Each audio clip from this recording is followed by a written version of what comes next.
যদি বলি পর্যায় সারণী, হ্যাঁ, পর্যায় সারণীর প্রথমে দেখো, পর্যায় সারণী কিন্তু প্রথমে কে দিছিলেন আমরা সবাই জানি। প্রথম পর্যায় সারণী কে দিছিলেন বলতো? মেন্ডেলিফ। মেন্ডেলিফ কত সালের পর্যায় সারণী দিয়েছিলেন? মেন্ডেলিফ কত সালে পর্যায় সারণী দিয়েছিলেন? 1869 সালে। 1869 সালে মেন্ডেলিফ পর্যায় সারণী দিয়েছিলেন। কতটি মৌল নিয়ে? 63টি মৌল নিয়ে তিনি পর্যায় সারণীটা দিয়েছিলেন। এই পর্যায় সারণীতে পর্যায় ছিল 12টি পর্যায় এবং 8টি গ্রুপ ছিল। 12টি পর্যায় এবং কয়টি গ্রুপ ছিল? 8টি গ্রুপ ছিল এই পর্যায় সারণী। এবং এই পর্যায় সারণীর মূল ভিত্তি ছিল পারমাণবিক পারমাণবিক ভর।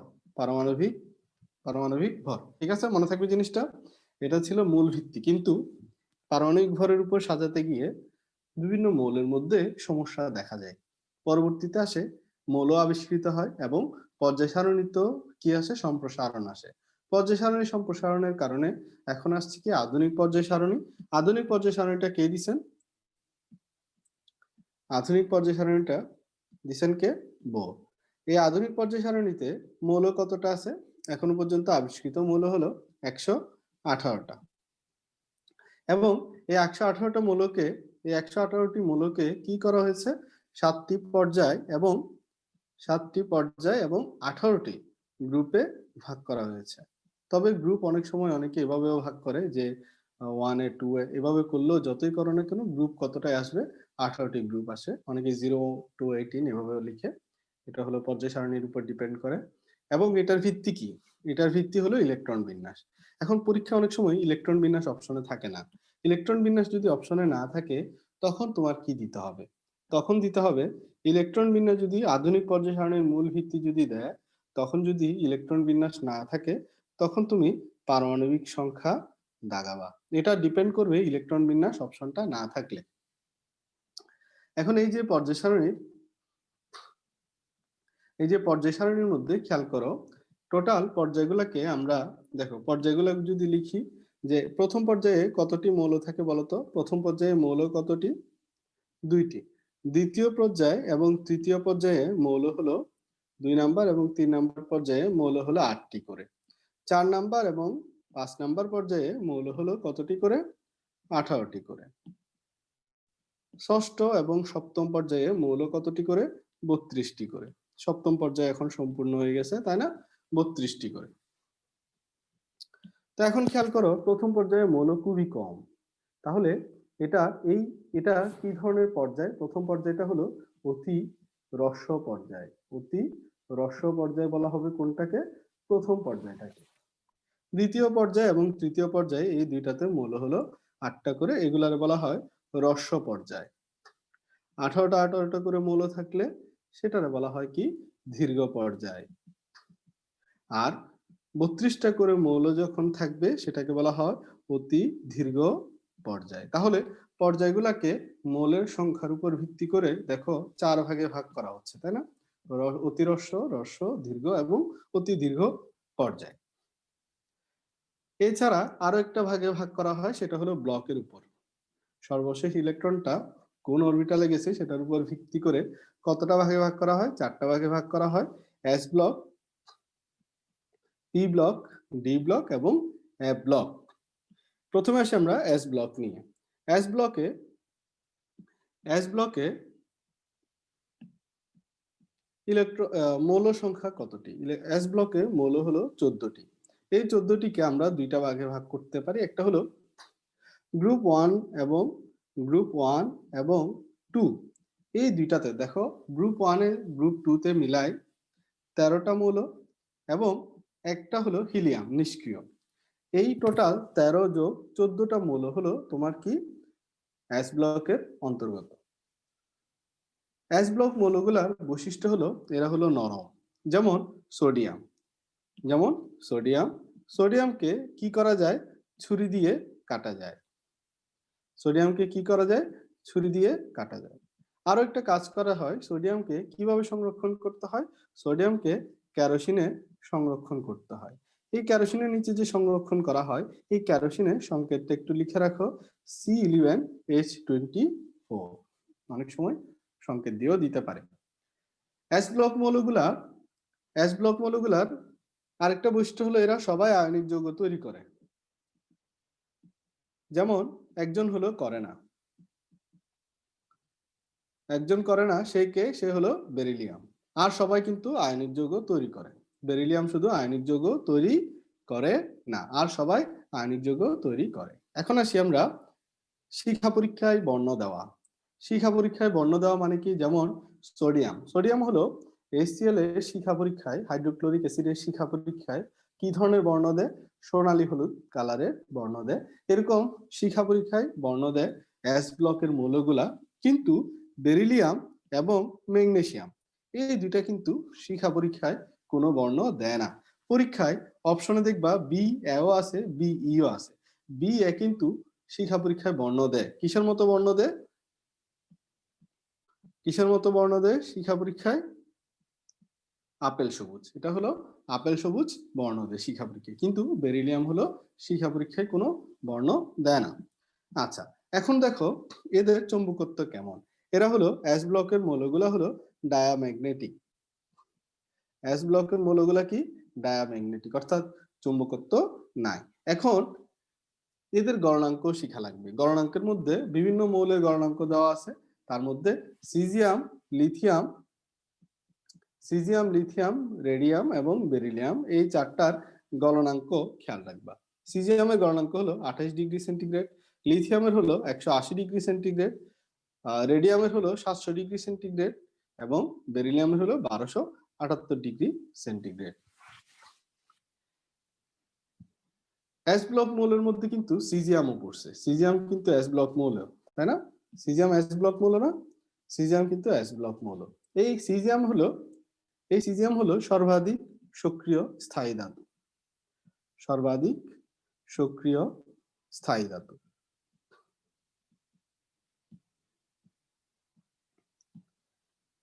সর্বাধিক সক্রিয় স্থায়ী ধাতুর নাম কি? সিজিয়াম। আর সিজিয়ামের আরেকটা জিনিস হলো বিজারণ ধর্ম সবচেয়ে বেশি।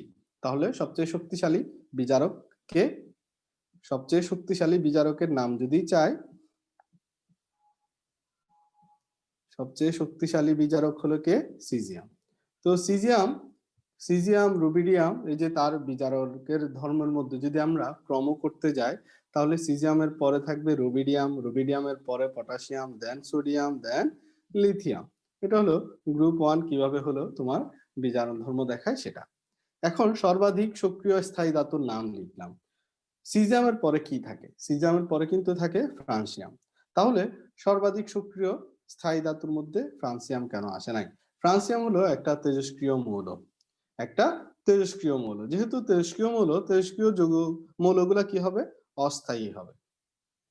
এবং এরা কি হয়? সবচেয়ে সক্রিয় হয়। তাহলে বলা হয় সর্বাধিক সক্রিয় অস্থায়ী ধাতু কোনটা? সেটা হলো ফ্রান্সিয়াম। তাহলে শুধু পার্থক্যটা কোথায় দেখো?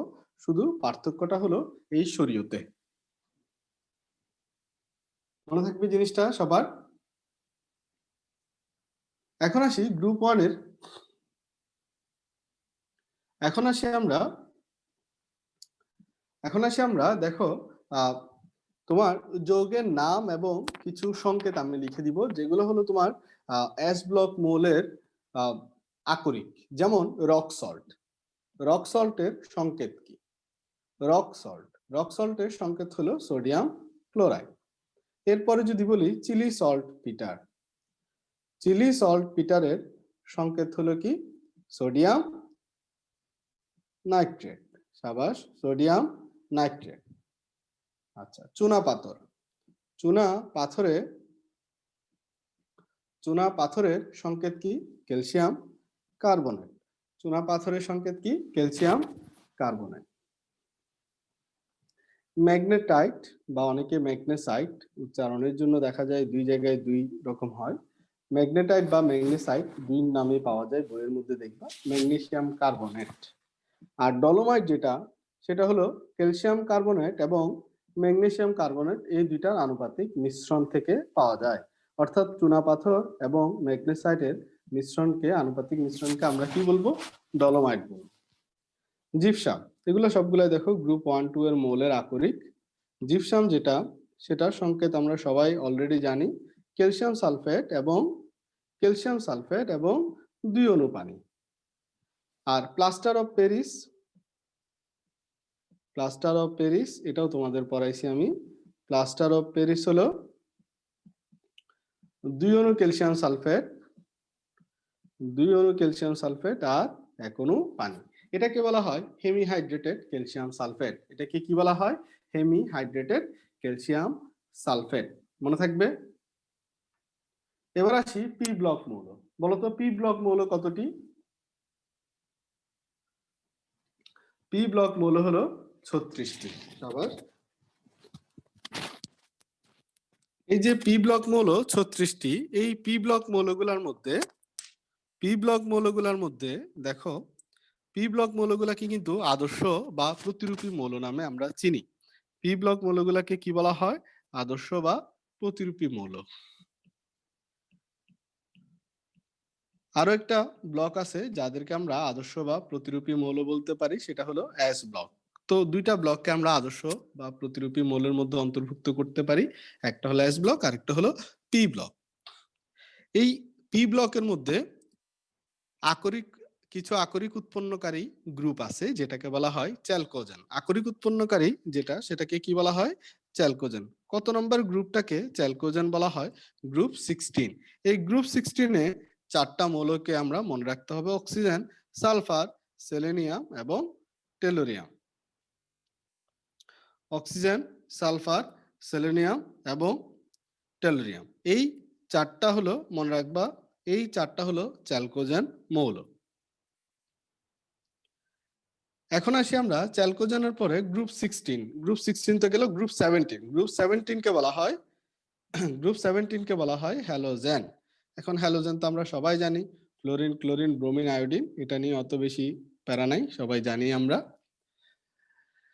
পি ব্লক মৌলের মধ্যে কিন্তু নিষ্ক্রিয় গ্যাসও আছে, তাই না? নিষ্ক্রিয় গ্যাসও কিন্তু কোথায়? পি ব্লক মৌলের মধ্যে। এখন নিষ্ক্রিয় গ্যাস মানে কত নাম্বার গ্রুপ?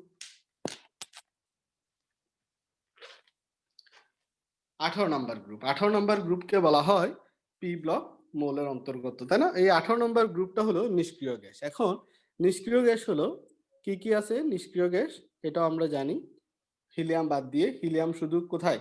শুধু কি বাদ যাবে? পি ব্লকের মধ্যে হিলিয়ামটা বাদ যাচ্ছে। নিয়ন, আর্গন, ক্রিপ্টন, জ্যানন, রেডন এগুলো হলো সব কোথায় কোথায় গেল? এগুলো সব গেল পি ব্লক মৌলের অন্তর্গত। এখন পি ব্লক মৌলের মধ্যে যে নিষ্ক্রিয় গ্যাসগুলো আছে এগুলোর কিন্তু ব্যবহার আছে। নিষ্ক্রিয় গ্যাসের ব্যবহারগুলা ভালো করে মনে রাখতে হবে। নিষ্ক্রিয় গ্যাসগুলোকে বিভিন্ন নামে ডাকা হয়, যেমন অভিজাত গ্যাস বা বিরল গ্যাস। নিষ্ক্রিয় গ্যাসকে কি কি নামে ডাকা হয়? অভিজাত গ্যাস বা বিরল গ্যাস। এটার কাজগুলা খুব ইম্পর্টেন্ট, কাজগুলা ভালো করে মনে রাখবা। যেমন ডুবুরিরা বা হাঁপানিতে হিলিয়াম এবং অক্সিজেনের মিশ্রণ ব্যবহার করা হয়। এনএমআর যন্ত্র যেটা, সেটাতে হলো তোমার কি ইউজ করা হয়? হিলিয়াম ইউজ করা হয়। হাঁপানি বা ডুবুরি যারা তারা হলো যে অক্সিজেন সিলিন্ডারটা ইউজ করে, সেখানে হিলিয়ামের সাথে অক্সিজেনের মিশ্রণ ব্যবহার করা হয়। নিয়ন বাতিতে বা ভোল্ট মিটারে কি ইউজ করা হয়? নিয়ন ইউজ করা হয়।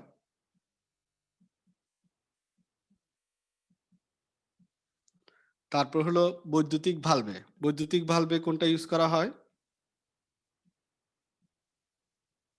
বৈদ্যুতিক ভালভে ইউজ করা হয় আর্গন। টিউবলাইটে কি ইউজ করা হয়? টিউবলাইটে ইউজ করা হয় ক্রিপ্টন। ফ্ল্যাশলাইটে কি ইউজ করা হয়? জ্যানন। রেডিওথেরাপিতে কি ইউজ করা হয়? রেডন। তাহলে রেডিওথেরাপি, রেডন, এই যে কাজগুলা এগুলো একটু শিখবা। আরো কয়েকটা কাজ আছে, দেখবা, কাজগুলা শিখবা। এগুলো হলো বেশি জরুরি, গুলো আমি লিখে দিছি, এগুলো মনে রাখবা।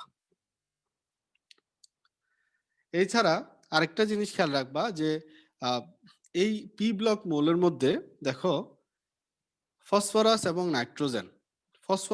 নাইট্রোজেন এই দুইটাই কিন্তু পি ব্লকের অন্তর্গত মৌল। এখন এই ফসফরাস এবং নাইট্রোজেন দুইটাই হলো হাইড্রাইড যেগুলো তৈরি করে, সেগুলো হলো ক্ষারীয়। পরীক্ষায় প্রশ্ন আসে এই দুইটার মধ্যে কোনটা বেশি ক্ষারীয়। আসলে সত্য মিথ্যার মধ্যে আসে এগুলা, যে সত্য মিথ্যা বলতে 4টা লাইন দেয় না, যে কোনটা মিথ্যা এরকম বের করতে হয়, তখন খেয়াল রাখতে হবে NH3 এর ক্ষারকত্ব, NH3 এর ক্ষারকত্ব তোমার PH3 অপেক্ষা কি বেশি। NH3 এর ক্ষারকত্ব PH3 অপেক্ষা বেশি, এর কারণ হলো ফসফরাসের আকার, ফসফরাসের আকার, ফসফরাসের আকার এবং নাইট্রোজেনের আকার, এই দুইটা একটা কারণ। আরেকটা কারণ হলো তার ইলেকট্রন বিন্যাস, তার ইলেকট্রন বিন্যাস। এই দুইটা কারণে হলো তোমার NH3 এর ক্ষারকত্ব কি PH3 অপেক্ষা বেশি। তোমার বাকিগুলা না জানলেও হবে, শুধু NH3 এর ক্ষারকত্ব PH3 অপেক্ষা বেশি, এতটুকু মনে রাখবা। এবার আসি এই পি ব্লক মৌলগুলোর মধ্যে আরেকটা বিশেষত্ব হলো তাদের রূপভেদ। যেমন কার্বন, কার্বন যেটা, সেটা রূপভেদ মধ্যে দুইটা স্থায়ী রূপভেদ পাই আমরা, হলো একটা হলো হীরক, আরেকটা কি গ্রাফাইট। গ্রাফাইট যারা যারা দেখো নাই তারা পেন্সিল দেখো, পেন্সিল মানে হলো পেন্সিলের যে কালো মাথাটা সেটাই হলো গ্রাফাইট। তো হীরক এবং গ্রাফাইট এরা কিন্তু কার্বনের রূপভেদ। এবং একটা বড় জিনিস হলো এই হীরক 1000 ডিগ্রি সেন্টিগ্রেড তাপমাত্রায় রেখে দিলে এই হীরক কিসে পরিণত হবে, গ্রাফাইটে পরিণত হবে। অথবা গ্রাফাইটকে যদি 1000 ডিগ্রি সেলসিয়াস তাপমাত্রা কি করা হয়, কমায় ফেলা হয় বা ঠান্ডা করা হয়, তখন এটা হীরকে পরিণত হবে। তাহলে ড্যালএইচ এর মান কত, -2.1 কিলোজুল পার মোল। তার মানে হীরককে গ্রাফাইটে বা গ্রাফাইটকে হীরকে পরিণত করার কি সুযোগ আছে। এই হীরক এবং গ্রাফাইটের মধ্যে মূল পার্থক্য যেটা, সেটা হলো তাদের সংকরায়ন। হীরকে সংকরায়ন হলো sp3 আর গ্রাফাইট হলো sp2। এই sp2 সংকরণের কারণে এই গ্রাফাইট কিন্তু বিদ্যুৎ পরিবাহী বা বিদ্যুৎ সুপরিবাহী, আর sp3 সংকরণের কারণে এটা হলো বিদ্যুৎ অপরিবাহী।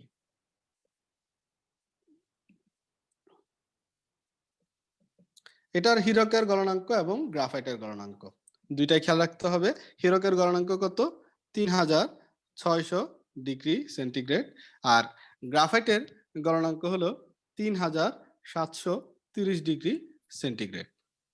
গ্রাফাইট গুলো এরকম স্তর স্তর করে থাকে, তো দুই স্তরের মাঝখানে কত দূরত্ব থাকে সেটা জানতে হবে। গ্রাফাইটের দুই স্তরের মাঝখানে দূরত্ব হলো 0.335 ন্যানোমিটার, 0.335 ন্যানোমিটার।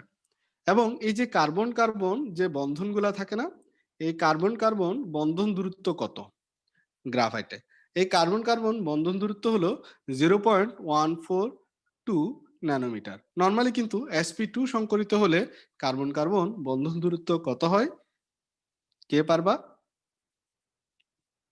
0.134। নর্মালি এখানে উপরে লিখে রাখতেছি, sp2 সংকরিত হলে নর্মালি কার্বন কার্বন বন্ধন দূরত্ব কত, 0.134 ন্যানোমিটার, 0.134 ন্যানোমিটার। কিন্তু এখানে দেখো sp2 সংকরিত হওয়ার পরেও এটা 0.142 ন্যানোমিটার, এটা একটু ব্যতিক্রম।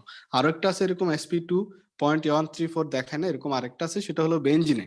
বেনজিনে sp2 সংকরণ হলো তোমার কত থাকে, 0.13 কত দেখি বলো তো, এটা লাস্টেরটা কত হবে, 9.139 ন্যানোমিটার। সাবাস, এটা হলো বেনজিনের ক্ষেত্রে। বেনজিন এবং গ্রাফাইটে হলো sp2 সংকরণ হলো একটু ব্যতিক্রম দেখায়।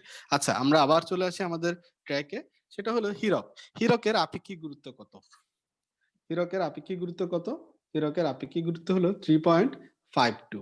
আর হীরকের কার্বন কার্বন বন্ধন দূরত্ব মনে রাখবা, sp3 সংকরণ মানে হলো সবগুলাই সিঙ্গেল বন্ড। তো সিঙ্গেল বন্ড যেহেতু কার্বন কার্বন সিঙ্গেল বন্ড, কত দূরত্ব কত, 0.154 ন্যানোমিটার, 0.154 ন্যানোমিটার। বুঝা গেছে?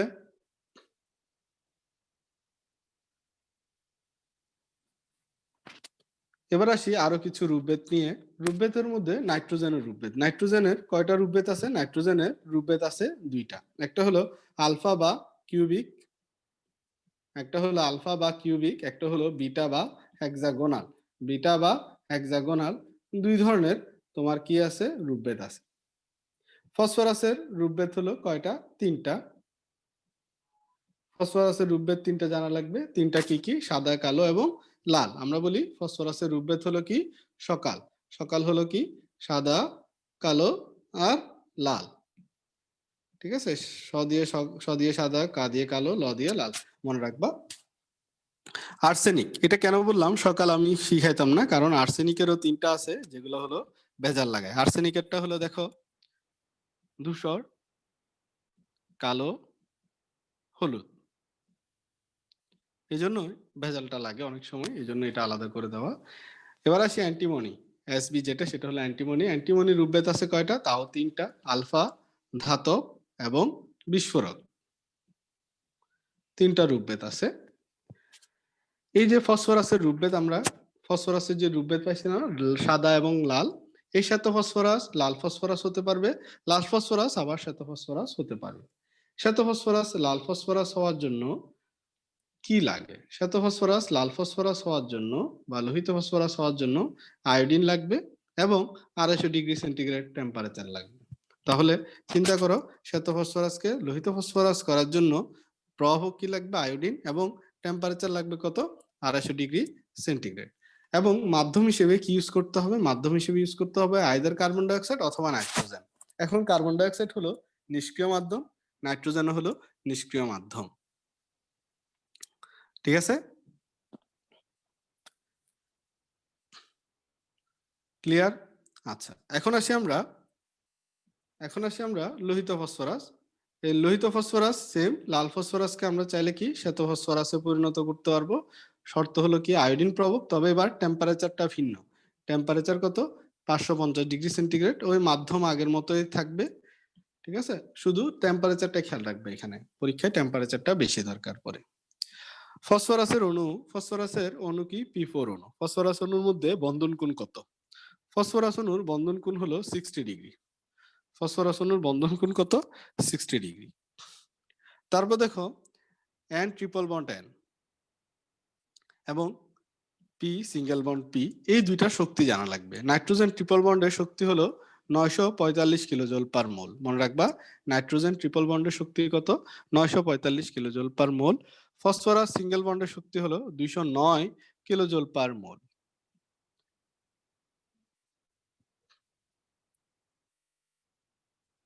এবার আসি অস্থিহারের কত পার্সেন্ট হলো ফসফরাইড। অস্থিহারের কত পার্সেন্ট হলো ফসফরাইড? অস্থিহারের 60% হলো ফসফরাইড। এই ফসফরাইটের তাহলে অস্থিহারের কত পার্সেন্ট ফসফরাইড? অস্থিহারের 60% হলো ফসফরাইড। এই যে ফসফরাইড যেটা Ca3PO4 2, এই ফসফরাইড গুলা কি হিসেবে পাওয়া যায়? ফ্লোর অ্যাপাটাইট বা ক্লোর অ্যাপাটাইট হিসেবে পাওয়া যায়। ফসফরাইড গুলা কি হিসেবে পাওয়া যায়? ফ্লোর অ্যাপাটাইট এবং আরেকটা কি? ক্লোর অ্যাপাটাইট, এই হিসেবে পাওয়া যায়। ফ্লোর অ্যাপাটাইট হিসেবে পাওয়া যায়, তাহলে যে ফসফরাইড সেটাকে আমরা কিভাবে লিখতে পারি? Ca3PO4 2, এটা হলো ফ্লোর অ্যাপাটাইট। আর হলো ক্লোর অ্যাপাটাইটটা কি? Calcium chloride, same 3Ca3PO4 2। তাহলে এই উপাদানগুলো থেকেই ফসফরাইড পাওয়া যায়। বুঝা গেছে? এবার আসি আরেকটা রূপভেদ, সেটা হলো সালফারের। সালফারের রূপভেদ কি কি আছে?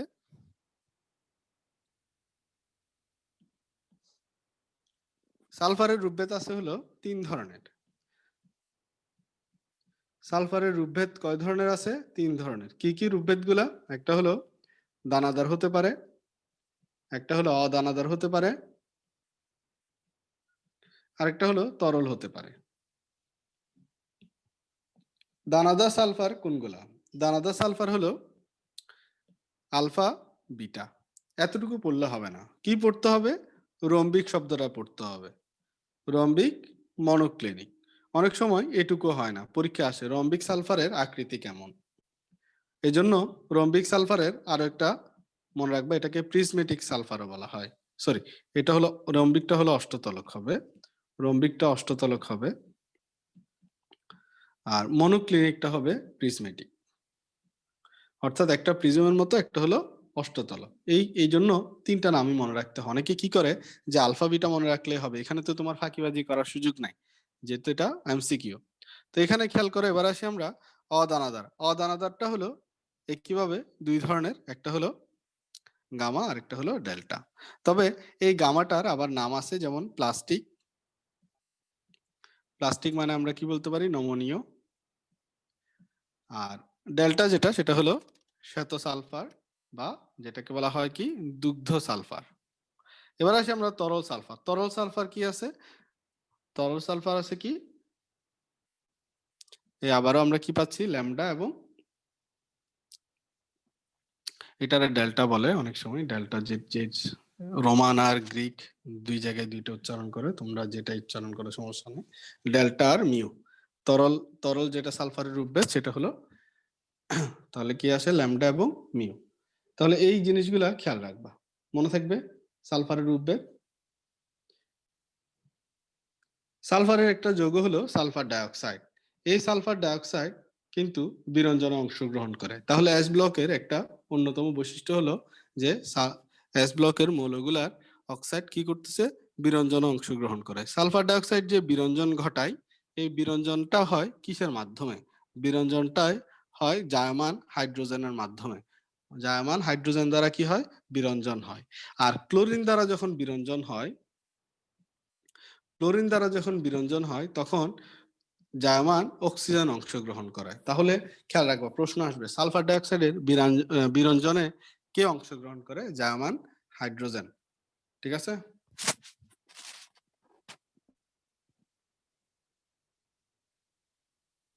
হ্যাঁ, P block, sorry, S block না, ওই সালফার বলতে গিয়ে এস ব্লক বলে ফেলছি, এটা পি ব্লক হবে।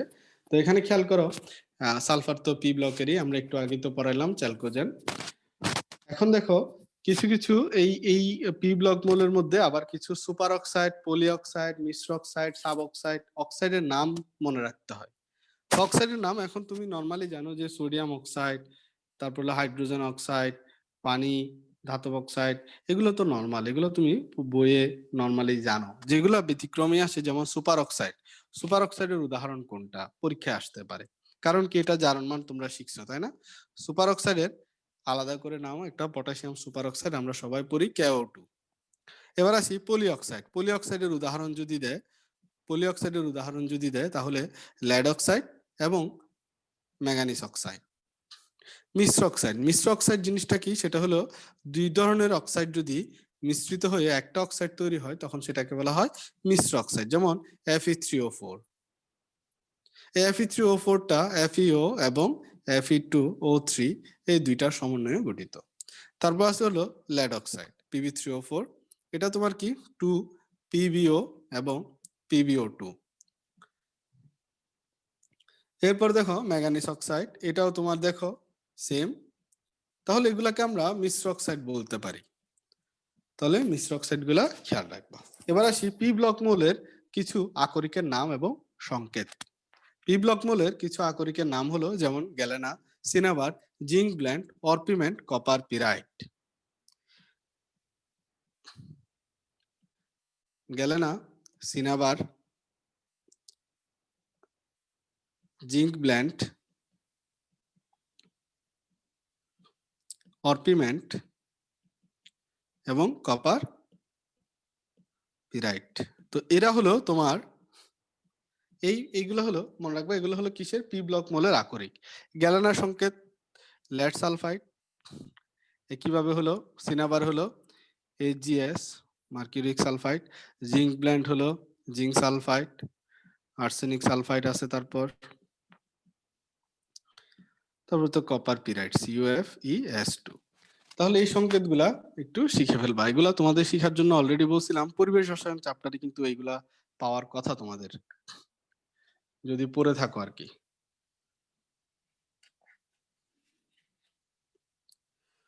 আচ্ছা, পরেরটাতে চলে আসি আমরা। তাহলে পি ব্লকের পরে এখন আসি আমরা ডি ব্লক মৌল। ডি ব্লক মৌল কতটি আছে?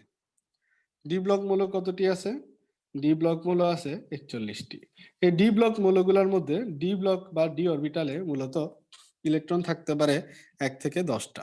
তবে যদি 1 থেকে 9টা পর্যন্ত যখন ইলেকট্রন থাকে ডি অরবিটালে, তখন সেই মৌলগুলোকে বলা হয় অবস্থান্তর মৌল। আসলে এই ডেফিনেশনের মধ্যে একটা ভুল আছে, সেটা হলো আসলে মৌলের মধ্যে থাকে না, আয়নের মধ্যে। কিসের মধ্যে? আয়নের মধ্যে বলা হয়। এটা ডেফিনেশনটা হওয়া উচিত যে আয়নের ডি অরবিটালে 1 থেকে 9টা মৌল থাকলে তখন সেটাকে বলা হয় অবস্থান্তর মৌল। এখানে মৌল শব্দটা বলায় অনেকে আয়ন এবং মৌলের মধ্যে কনফিউশন করে ফেলে। এখন আসি এই অবস্থান্তর মৌলগুলার কি কি বৈশিষ্ট্য আছে। অবস্থান্তর মৌলগুলার 5টা বৈশিষ্ট্য, তার মধ্যে 3টা দিয়ে অবশ্য মনে রাখতে হবে। প্রথম কথা হলো এরা কি ধরনের চুম্বকত্ব দেখায়। এদের চুম্বকত্ব হলো প্যারাচুম্বকত্ব। এদের চুম্বকত্ব কি ধরনের? প্যারাচুম্বকত্ব। এদের চুম্বকত্ব কি ধরনের? প্যারাচুম্বকত্ব। 2 নাম্বার হলো এরা কি হিসেবে কাজ করে? এরা প্রভাবক হিসেবে কাজ করে। 3 নাম্বার কথা হলো এদের জারণ মান কি? পরিবর্তনশীল জারণ মান দেখায়। পরিবর্তনশীল জারণ মান দেখায়, যেমন আয়রন। আয়রনের হলো দেখবা 2 ধরনের জারণ মান আছে। ঠিক এখানে খেয়াল করো। আর 3টা তো দিয়ে, আর 2টা কি? একটা হলো জটিল যৌগ আর একটা হলো রঙিন যৌগ। এই যে শীতে খুব বেশি আসে যে জটিল যৌগ কিভাবে গঠিত হয়, রঙিন যৌগ কিভাবে হয়, সেগুলা নিয়ে। ঠিক আছে, এই 5টা বৈশিষ্ট্য মাস্ট মনে রাখতে হবে। এখন জটিল যৌগ প্রথমে আমরা দেখো সংখ্যা তো নির্দিষ্ট নাই। এখন খেয়াল করো অবস্থান্তর মৌল নয়, 2টা মৌল বইয়ের মধ্যে দেওয়া আছে, একটা হলো স্ক্যান্ডিয়াম আর একটা হলো জিঙ্ক। এরা হলো বলছে অবস্থান্তর মৌল নয়। পরীক্ষা অনেক সময় আসতে পারে অপশনে, তুমি তো বের করার সময় নাও থাকতে পারে। অবস্থান্তর মৌল নয়, সরাসরি মনে রাখলেই হবে এরা হলো কি? অবস্থান্তর মৌল নয়। এখন আসি এই যে কালারফুল বা জটিল যৌগ গঠন করে তাদের সাথে একটা ইম্পর্টেন্ট জিনিস সম্পর্কিত, সেটা হলো লিগ্যান্ড। এই যে লিগ্যান্ড যেগুলা, সেগুলাকে আমরা কয় ভাগে ভাগ করছিলাম মনে আছে? আগে যখন জারণ মান শিখাইছিলাম, লিগ্যান্ডকে আমরা 2 ভাগে ভাগ করছিলাম। একটা হলো নিরপেক্ষ লিগ্যান্ড আর একটা হলো কি ছিল? ঋণাত্মক লিগ্যান্ড, তাই না? 2 ভাগে ভাগ করছিলাম। এখন আমরা লিগ্যান্ডকে আবার 2 ভাগে ভাগ করব। নতুন আবার 2 ভাগে ভাগ করতেছি, সেটা হলো স্ট্রং লিগ্যান্ড এবং উইক লিগ্যান্ড। স্ট্রং লিগ্যান্ড এবং উইক লিগ্যান্ড। যেটা কালার দেখাইতে পারে সেটা হলো স্ট্রং লিগ্যান্ড, যেটা কম কালার দেখায় সেটা হলো উইক লিগ্যান্ড। স্ট্রং লিগ্যান্ড যেটা, সেটা হলো যেমন উদাহরণ হলো সায়ানাইড, আর উইক লিগ্যান্ডের উদাহরণ হলো H2O, অ্যাকোয়া বলে এটাকে। তো এটা হলো উইক লিগ্যান্ড। পরীক্ষা আসতে পারে স্ট্রং লিগ্যান্ডের উদাহরণ কি। তো এখন এই যে এই লিগ্যান্ড গুলা যখন তোমার অবস্থান্তর মৌলের সাথে যুক্ত হয় তখন কিন্তু কালারফুল যৌগ তৈরি করে।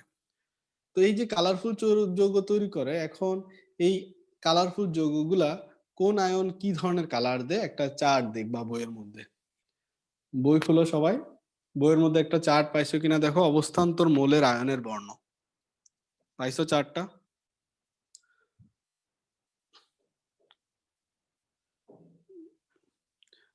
285 নাম্বার পেজে।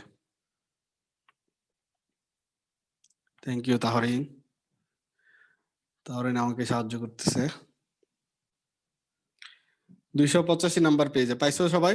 আচ্ছা, ওখানে দেখো, ওখানে দেখবা কি আছে যে অবস্থান্তর মৌলগুলার আয়নের বর্ণ আছে। এই চার্টটাতে কয়েকটা স্টার চিহ্ন দিয়ে রাখো, এটা অবশ্যই ভালো করে শিখা লাগবে, মনে থাকবে। আচ্ছা, এখন আসি আমরা এইটা গেল আমাদের ডি ব্লক মৌল। ডি ব্লক মৌলের আরেকটা জিনিস হলো শিখতে হয় জারণ মান বের করা। এটা জারণ মান বের করা আমি তোমাদেরকে অলরেডি শিখাই ফেলছি, যে জটিল যৌগে জারণ মান কেমনে বের করতে হয়। ঠিক আছে, মনে আছে? যদি না থাকে তাহলে চ্যাপ্টারটা খুলে দেখবা একটু। আচ্ছা, এখন আসি আমরা এফ ব্লক মৌল। এফ ব্লক মৌল খেয়াল করো, এফ ব্লক মৌল হলো কত নাম্বার গ্রুপে অবস্থিত? এফ ব্লক মৌলগুলা গ্রুপ 3। গ্রুপ 3, দেখো গ্রুপ 3 এর মৌলগুলাকে বলা হবে এফ ব্লক মৌল। কারণ কি? এফ ব্লক মৌল আসলে 2টা সিরিজের সমন্বয়ে গঠিত। একটা হলো ল্যান্থানাইড সিরিজ আর একটা হলো অ্যাক্টিনাইড সিরিজ। একটা হলো ল্যান্থানাইড সিরিজ আর একটা হলো অ্যাক্টিনাইড সিরিজ।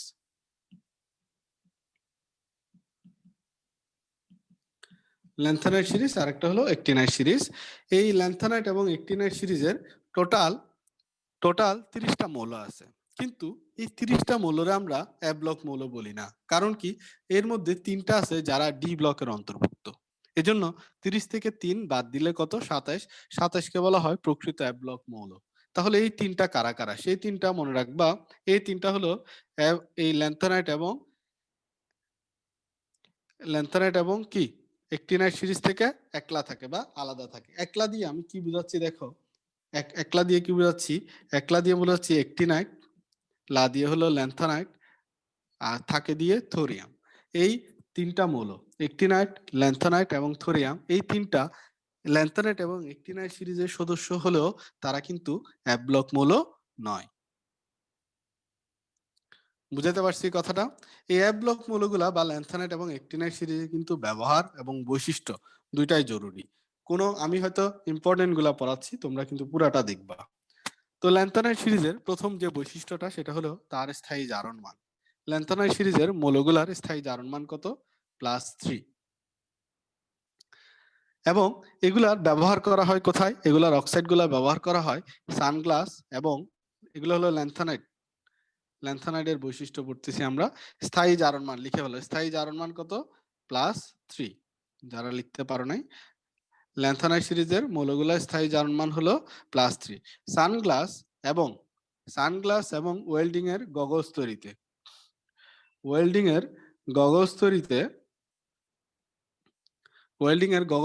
ব্যবহৃত হয় ল্যান্থানাইটের মৌলগুলা। এছাড়া ল্যান্থানাইটের একটা অতি বেগুনি রশ্মি শোষণের বা প্রতিরোধ করার একটা ক্ষমতা থাকে। তো ল্যান্থানাইট গুলাকে বলা হয়, ল্যান্থানাইট সিরিজের মৌলগুলাকে বলা হয় কি? ইউভি প্রতিরোধী এবং আইআর প্রতিরোধী। ইউভি প্রতিরোধী এবং কি? আইআর প্রতিরোধী। ঠিক আছে? এরা কিন্তু প্রতিরোধ করতে পারে, আর এরা হলো ভারী ধাতু। এখন আসি অ্যাক্টিনাইটের বৈশিষ্ট্য। অ্যাক্টিনাইটের বৈশিষ্ট্যে প্রথম কথা হলো এরা তেজস্ক্রিয় মৌল। এরা কি ধরনের মৌল? অ্যাক্টিনাইটের বৈশিষ্ট্যে প্রথমে মনে রাখবা এরা হলো তেজস্ক্রিয় মৌল। এবং এরা অধিক তড়িৎ ধনাত্মক। এরা তড়িৎ ধনাত্মক কেমন? এরা অধিক তড়িৎ ধনাত্মক। তাহলে এদের তড়িৎ ধনাত্মকতা কেমন? অনেক বেশি। এদের উপর ক্ষার দ্রবণের কোনো প্রভাব নাই। ক্ষার দ্রবণের কোনো কি নাই? অ্যাক্টিনাইট সিরিজের মৌলগুলার ক্ষার দ্রবণের কোনো কি নাই? প্রভাব নাই এদের উপর। তোরিয়া এবং সেরিয়া হলো TiO2 এবং সেলেনিয়াম অক্সাইড। এই দুইটার মিশ্রণ ব্যবহার করা হয় কোথায়? গাড়ির হেডলাইট,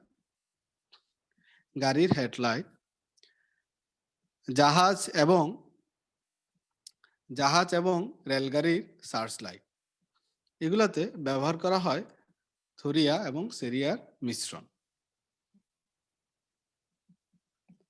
মনে থাকবে? এখন পর্যায় সারণী থেকে আরো কয়েকটা তথ্য তোমাদের জানার থাকতে হবে। যেমন যদি বলা হয় যে বিরল মৃত্তিকা ধাতু কত নাম্বার গ্রুপকে বলা হয়? কত নাম্বার গ্রুপে হলো বিরল মৃত্তিকা ধাতুগুলা অবস্থান করে? বিরল মৃত্তিকা ধাতু কোনগুলা? এই যে ল্যান্থানাইট এবং অ্যাক্টিনাইট সিরিজ পড়তেছো না, এরাই হলো বিরল মৃত্তিকা ধাতু। কত নাম্বার গ্রুপে থাকে? গ্রুপ 3। গ্রুপ 3 কে বলা হয় বিরল মৃত্তিকা ধাতু। অনেকেই জারক বিজারক চেনে না, এটা খুবই লজ্জার বিষয়। জারক বিজারক চেনা লাগবে, কোনটা শক্তিশালী জারক কোনটা শক্তিশালী বিজারক এটা মাস্ট মনে রাখতে হবে। সিজিয়াম হলো সবচেয়ে শক্তিশালী বিজারক। সবচেয়ে শক্তিশালী জারক হলো ফ্লোরিন। আমি কিন্তু লজ্জার বিষয় বলছি, তো ভুল করা যাবে না। একমাত্র তরল ধাতুর নাম কি? একমাত্র তরল ধাতু হলো মার্কারি। ঠিক আছে? আচ্ছা, অপধাতু কয়টা আছে? 6টা। এই অপধাতু 6টার নাম মুখস্থ করবা। এটা তোমাদের বাড়ির কাজ দিলাম। অপধাতু 6টার নাম মুখস্থ করবা। পুরান বইয়ে 7টা দেওয়া আছে, এটা কেটে 6টা করবা এবং 6টা মুখস্থ রাখবো। অপধাতুতে নতুন বইয়ে কোনটা বাদ দিছে বলতো? স্টার্টিং। হ্যাঁ, এটি হলো কি? স্টার্টিং হলো বাদ দিছে। আচ্ছা, তো এটা খেয়াল রাখবা, আর বাকিগুলো সব ঠিক আছে। এখন আসি আমরা এই যে পর্যায় সারণীর কিছু বৈশিষ্ট্য আছে, পর্যাবৃত্ত ধর্ম বলে এই বৈশিষ্ট্যগুলাকে। তো এই বৈশিষ্ট্যগুলা নিয়ে আমাদের আলোচনা করতে হবে, যেমন পারমাণবিক ব্যাসার্ধ, আয়নীকরণ শক্তি, ইলেকট্রন আসক্তি, তড়িৎ-ঋণাত্মকতা, পিএইচ, এগুলো হলো তোমার পর্যাবৃত্ত ধর্ম। আগে জেনে নিবা কি কি পর্যায়, গলনাঙ্ক, স্ফুটনাঙ্ক, এগুলো হলো পর্যাবৃত্ত ধর্ম। এগুলো হলো কি করবা? একবার জেনে নিবা যে পর্যাবৃত্ত ধর্ম কি কি। তো প্রথমে আমরা যেটা নিয়ে আলোচনা করব সেটা হলো ব্যাসার্ধ নিয়ে। পারমাণবিক ব্যাসার্ধ এবং সমযোজী ব্যাসার্ধ দুইটাই কিন্তু একই জিনিস, অনেকেই ভুল করে ফেলে। চার্ট বইয়ের মধ্যে চার্ট দেখবা সমযোজী ব্যাসার্ধের, ওই চার্টটা মুখস্থ করবা। সমযোজী ব্যাসার্ধ বা পারমাণবিক ব্যাসার্ধ কি কি মুখস্থ করবা কিন্তু ক্লাসে বলে দিচ্ছি, কনফিউশন হয় না। পারমাণবিক ব্যাসার্ধ। এই সমযোজী ব্যাসার্ধ এবং পারমাণবিক ব্যাসার্ধ বা পারমাণবিক ব্যাসার্ধ যেটা, দুইটা মৌলের মাস্ট মনে রাখতে হবে। একটা হলো কার্বন এবং ক্লোরিন, আর হলো চার্টে যেগুলো আছে ওগুলা সোডিয়াম, পটাশিয়াম, এগুলার লিথিয়াম, এগুলো মনে রাখতে হবে। কার্বনের সমযোজী ব্যাসার্ধ কত? 0.077 ন্যানোমিটার বা 77 পিকোমিটার। ক্লোরিনের সমযোজী ব্যাসার্ধ কত? 0.099 ন্যানোমিটার বা 99 পিকোমিটার। পরীক্ষায় পিকোমিটারে আসার সম্ভাবনা বেশি। এবার আসি ধাতব ব্যাসার্ধ। ধাতব ব্যাসার্ধ থেকে বেশি কিছু দরকার নাই, কোনো চার্ট মুখস্থ করতে হবে না, শুধু মনে রাখবা ধাতব ব্যাসার্ধ হলো সমযোজী ব্যাসার্ধের চেয়ে বড়। ডেফিনেশন শেখার দরকার নাই, যে কাকে ধাতব ব্যাসার্ধ বলে কাকে সমযোজী ব্যাসার্ধ বলে কোনো দরকার নাই, শুধু মনে রাখবা ধাতব ব্যাসার্ধ সমযোজী ব্যাসার্ধের তুলনায় বড়। ধাতব ব্যাসার্ধ সমযোজী ব্যাসার্ধের তুলনায় কত গুণ বড়? 10 to 20% বড়। কত গুণ বড়? 10 to 20% হলো বড়। মনে থাকবে?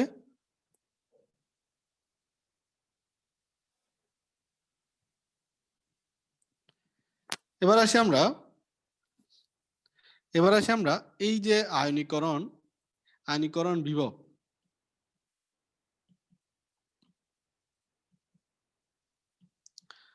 আয়নীকরণ বিভব জিনিসটা কি? আয়নীকরণ বিভব জিনিসটা হলো, সহজ কথায় হলো, বহিস্থ কক্ষপথ থেকে ইলেকট্রন সরিয়ে নিতে যে পরিমাণ শক্তি লাগে সেটাই হলো আয়নীকরণ শক্তি। আমরা জানি বাম থেকে ডানে গেলে পরমাণুর আকার কি হয়? বাম থেকে ডানে গেলে পরমাণুর আকার কমে, আর উপর থেকে নিচে গেলে পরমাণুর আকার কি হয়?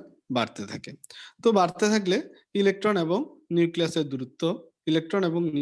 দূরত্ব ধীরে ধীরে কি হচ্ছে? কমতেছে। ধীরে ধীরে কি যাচ্ছে? কমে যাচ্ছে। কমার কারণে ইলেকট্রনের সাথে নিউক্লিয়াসের একটা ভালো বন্ড হয়। তাহলে চিন্তা করো, এই শক্তিশালী বন্ড, নিউক্লিয়াস এবং ইলেকট্রনের এই শক্তিশালী বন্ড কোনটাতে বেশি? এটাতে বেশি হয়ে গেল, তাই না? সবার শেষেরটাতে। আমরা এই বরাবর শিখতেছি। তাহলে এটাতে বেশি মানে এটা থেকে ইলেকট্রন সরানো কঠিন। ইলেকট্রন সরাইতে আমার কষ্ট হবে, শক্তি বেশি লাগবে। ইলেকট্রন সরাতে শক্তি বেশি লাগবে কোনটাতে? তাহলে এই লাস্টেরটাতে। সরাতে শক্তি বেশি লাগা মানে কি? আয়নীকরণ শক্তি বেশি। তাহলে বাম থেকে ডানে গেলে আয়নীকরণ শক্তি বাড়ে না কমে? বাম থেকে ডানে গেলে আয়নীকরণ শক্তি বাড়ে। সহজ কথা। তাহলে এখানে দূরের রিলেশন দেখো, নিউক্লিয়াসের সাথে ইলেকট্রনের রিলেশন কি যাচ্ছে? হালকা হয়ে যাচ্ছে। তাহলে এই বন্ধন একদিন না একদিন ভাঙবেই, সহজেই ভেঙে ফেলা যাবে। তাহলে কি? আয়নীকরণ শক্তি কমে। ঠিক আছে? তো এখানে তাহলে উপর থেকে নিচে গেলে ইলেকট্রন আয়নীকরণ শক্তি কমে, বাম থেকে ডানে গেলে আয়নীকরণ শক্তি বাড়ে। এটা কিন্তু ইলেকট্রন আসক্তির ক্ষেত্রেও একই কথা এবং তড়িৎ-ঋণাত্মকতার ক্ষেত্রেও একই কথা। লিখে রাখো, ইলেকট্রন আসক্তি এবং তড়িৎ-ঋণাত্মকতা এই দুইটার ক্ষেত্রেই হলো সেম। আচ্ছা, আরো অনেক কিছুর ক্ষেত্রে সেম, আমি এই তিনটা আগে পড়াবো এই জন্য বলতেছি। তো আয়নীকরণ শক্তিতে দেখো কিছু কিছু ব্যতিক্রমও দেখা যায়। তো ব্যতিক্রমটা কিরকম? যেমন দ্বিতীয় পর্যায়ে দ্বিতীয় পর্যায়ের মৌলগুলোর নাম আমরা সিরিয়ালি সবাই জানি। কি কি আছে? Lithium, beryllium, boron, carbon, nitrogen, oxygen, fluorine, এভাবে আছে। তারপর হলো তৃতীয় পর্যায়ের মৌল কি আছে? সোডিয়াম, ম্যাগনেসিয়াম, অ্যালুমিনিয়াম, তারপর হলো সিলিকন, ফসফরাস, সালফার, ক্লোরিন। তো এই যে দ্বিতীয় এবং তৃতীয় পর্যায়ের মৌলগুলোর মধ্যে আয়নীকরণ শক্তির ক্রম হওয়ার কথা ছিল এরকম, বাম থেকে ডানে গেলে বাড়ার কথা। কিন্তু দেখা গেল তোমার বেরিলিয়াম এবং বোরন এই জায়গাটায় এবং এই জায়গাটায়, কোন জায়গাটায়? নাইট্রোজেন, অক্সিজেন, এই দুই জায়গায় হলো ব্যতিক্রম দেখায়। কিরকম দেখায়? বেরিলিয়ামের আয়নীকরণ দেখা যাচ্ছে বোরনের চেয়ে বেশি, নাইট্রোজেনের আয়নীকরণ শক্তি দেখা যাচ্ছে অক্সিজেনের চেয়ে বেশি। বেরিলিয়ামের আয়নীকরণ শক্তি কত? 899 কিলোজুল পার মোল, আর বোরনের হলো 800 কিলোজুল পার মোল। তাহলে বোঝা যাচ্ছে বেরিলিয়ামের বেশি। নাইট্রোজেনেরটা কত? নাইট্রোজেনের হলো তোমার 1402 কিলোজুল পার মোল এবং অক্সিজেনের হলো 1314 কিলোজুল পার মোল। কেন এরকম হয়? কারণ হলো বেরিলিয়ামের যে ইলেকট্রন বিন্যাসটা সেটা হলো প্রায় হিলিয়ামের ইলেকট্রন বিন্যাসের মতো, মানে নিষ্ক্রিয় গ্যাসের মতো। তো নিষ্ক্রিয় গ্যাসের মতো একজন ইলেকট্রন বিন্যাস অর্জন করে বসে আছে, তারে ধরতে গেলে সে এক ধরনের নিষ্ক্রিয়, তার থেকে ইলেকট্রন বের করে নেওয়াটা সহজ না। আর নাইট্রোজেনের ক্ষেত্রে কি হয়, নাইট্রোজেনের ইলেকট্রন বিন্যাস যদি খেয়াল করো 1s2, 2s2 আর 2p3 এরকম একটা ইলেকট্রন বিন্যাস পাওয়া যায়, যেহেতু পারমাণবিক সংখ্যা 7। তো আমরা জানি পি অরবিটালে সর্বোচ্চ 6টা ইলেকট্রন থাকতে পারে বলা হয়। তো পি অরবিটাল মানে তো একটা অরবিটালে 6টা ইলেকট্রন থাকা মানে অরবিটালটা সম্পূর্ণ। তো অরবিটাল সম্পূর্ণ হলেই সেটা কি হয়ে যায়, স্থিতিশীল হয়ে যায়, স্থিতিশীল হয়ে যায়। আরেকটা ঘটনা কি হয়, যদি অরবিটাল অর্ধপূর্ণ হয়, যেমন p3, অর্ধপূর্ণ অরবিটালও কি সবসময় স্থিতিশীল ধরে নেওয়া হয়। তাহলে নাইট্রোজেন ইলেকট্রন বিন্যাস থেকে কি দেখা যাচ্ছে, এটা অলরেডি একটা স্থিতিশীল ইলেকট্রন বিন্যাস অর্জন করে বসে আছে। তাহলে তার থেকে ইলেকট্রন সরানো এত সহজ না। অর্ধপূর্ণ অরবিটাল যেহেতু আছে, তার মানে কি এটা থেকে ইলেকট্রন সরানো সহজ না। এজন্য নাইট্রোজেনের আয়নীকরণ শক্তি অক্সিজেনের চেয়ে কি হয়ে যায়, বেশি হয়ে যায়। বুঝা গেছে? তুমি বেরিলিয়ামের ইলেকট্রন বিন্যাস করে দেখো, বেরিলিয়ামের কত 2s2, সরি 1s2 আর হলো 2s2। 2s2 মানে তো লাস্ট s2 মানে কি উপরে, তাহলে এটা তো হিলিয়ামের ইলেকট্রন বিন্যাস। তো হিলিয়ামের ইলেকট্রন বিন্যাস মানে তো সে নিষ্ক্রিয় গ্যাসের ইলেকট্রন বিন্যাস, তার থেকে তো ইলেকট্রন সরানোর কোনো প্রশ্নই আসে না, অনেক শক্তি দরকার। এবার আসি আমরা তৃতীয় পর্যায়ে। তৃতীয় পর্যায়েও সেম হওয়ার কথা ছিল, এরকম হওয়ার কথা ছিল, শুধু ব্যতিক্রম দেখায় কোন জায়গায়, ব্যতিক্রম দেখা যায় ম্যাগনেসিয়াম, অ্যালুমিনিয়াম, ফসফরাস এবং সিলিকন, অর্থাৎ সেম টু সেম লেভেলে। দেখো তো একই লেভেলে কিন্তু। তো ম্যাগনেসিয়াম এবং অ্যালুমিনিয়াম, ম্যাগনেসিয়ামের ইলেকট্রন বিন্যাস যা আয়নীকরণ শক্তি এবং অ্যালুমিনিয়ামের আয়নীকরণ শক্তি দুইটাই মনে রাখতে হবে। ম্যাগনেসিয়ামের আয়নীকরণ শক্তি কত, 738 কিলোজুল পার মোল, এবং অ্যালুমিনিয়ামের আয়নীকরণ শক্তি হলো 578 কিলোজুল পার মোল। আর ফসফরাসের হলো 1062 কিলোজুল পার মোল, আর সালফারের হলো 1007 কিলোজুল পার মোল। এই চারটা মান, চারটা 8টা মান ভালো করে মনে রাখবা, ঠিক আছে? প্রশ্ন হতে পারে সবচেয়ে বেশি তাহলে আয়নীকরণ শক্তি কার? প্রথম আয়নীকরণ শক্তি, প্রথম আয়নীকরণ শক্তি মানে একটা ইলেকট্রন বা এক মোল ইলেকট্রন বের করে নেওয়াকে বোঝায়। তো প্রথম আয়নীকরণ শক্তি সবচেয়ে বেশি কার? প্রথম আয়নীকরণ শক্তি সবচেয়ে বেশি হলো হিলিয়ামের। প্রথম আয়নীকরণ শক্তি সবচেয়ে বেশি কার? প্রথম আয়নীকরণ শক্তি সবচেয়ে বেশি আর সবচেয়ে কম দুইটাই মনে রাখতে হবে। সবচেয়ে বেশি হলো হিলিয়াম, আর সবচেয়ে কম হলো সিজিয়াম। সাবাস, সবচেয়ে কম কি? সিজিয়াম। হিলিয়ামের কত? হিলিয়ামের হলো 2372 কিলোজুল পার মোল, এটা মনে রাখতে পারবা, 2372 কিলোজুল পার মোল। আর সিজিয়ামের হলো 375 কিলোজুল পার মোল। কেউ দশমিক পর্যন্ত মনে রাখার দরকার নাই, শুধু 375 কিলোজুল পার মোল। এরপরে দশমিক থাকতে পারে, 375.6 বা 7 এরকম একটা মান থাকতে পারে,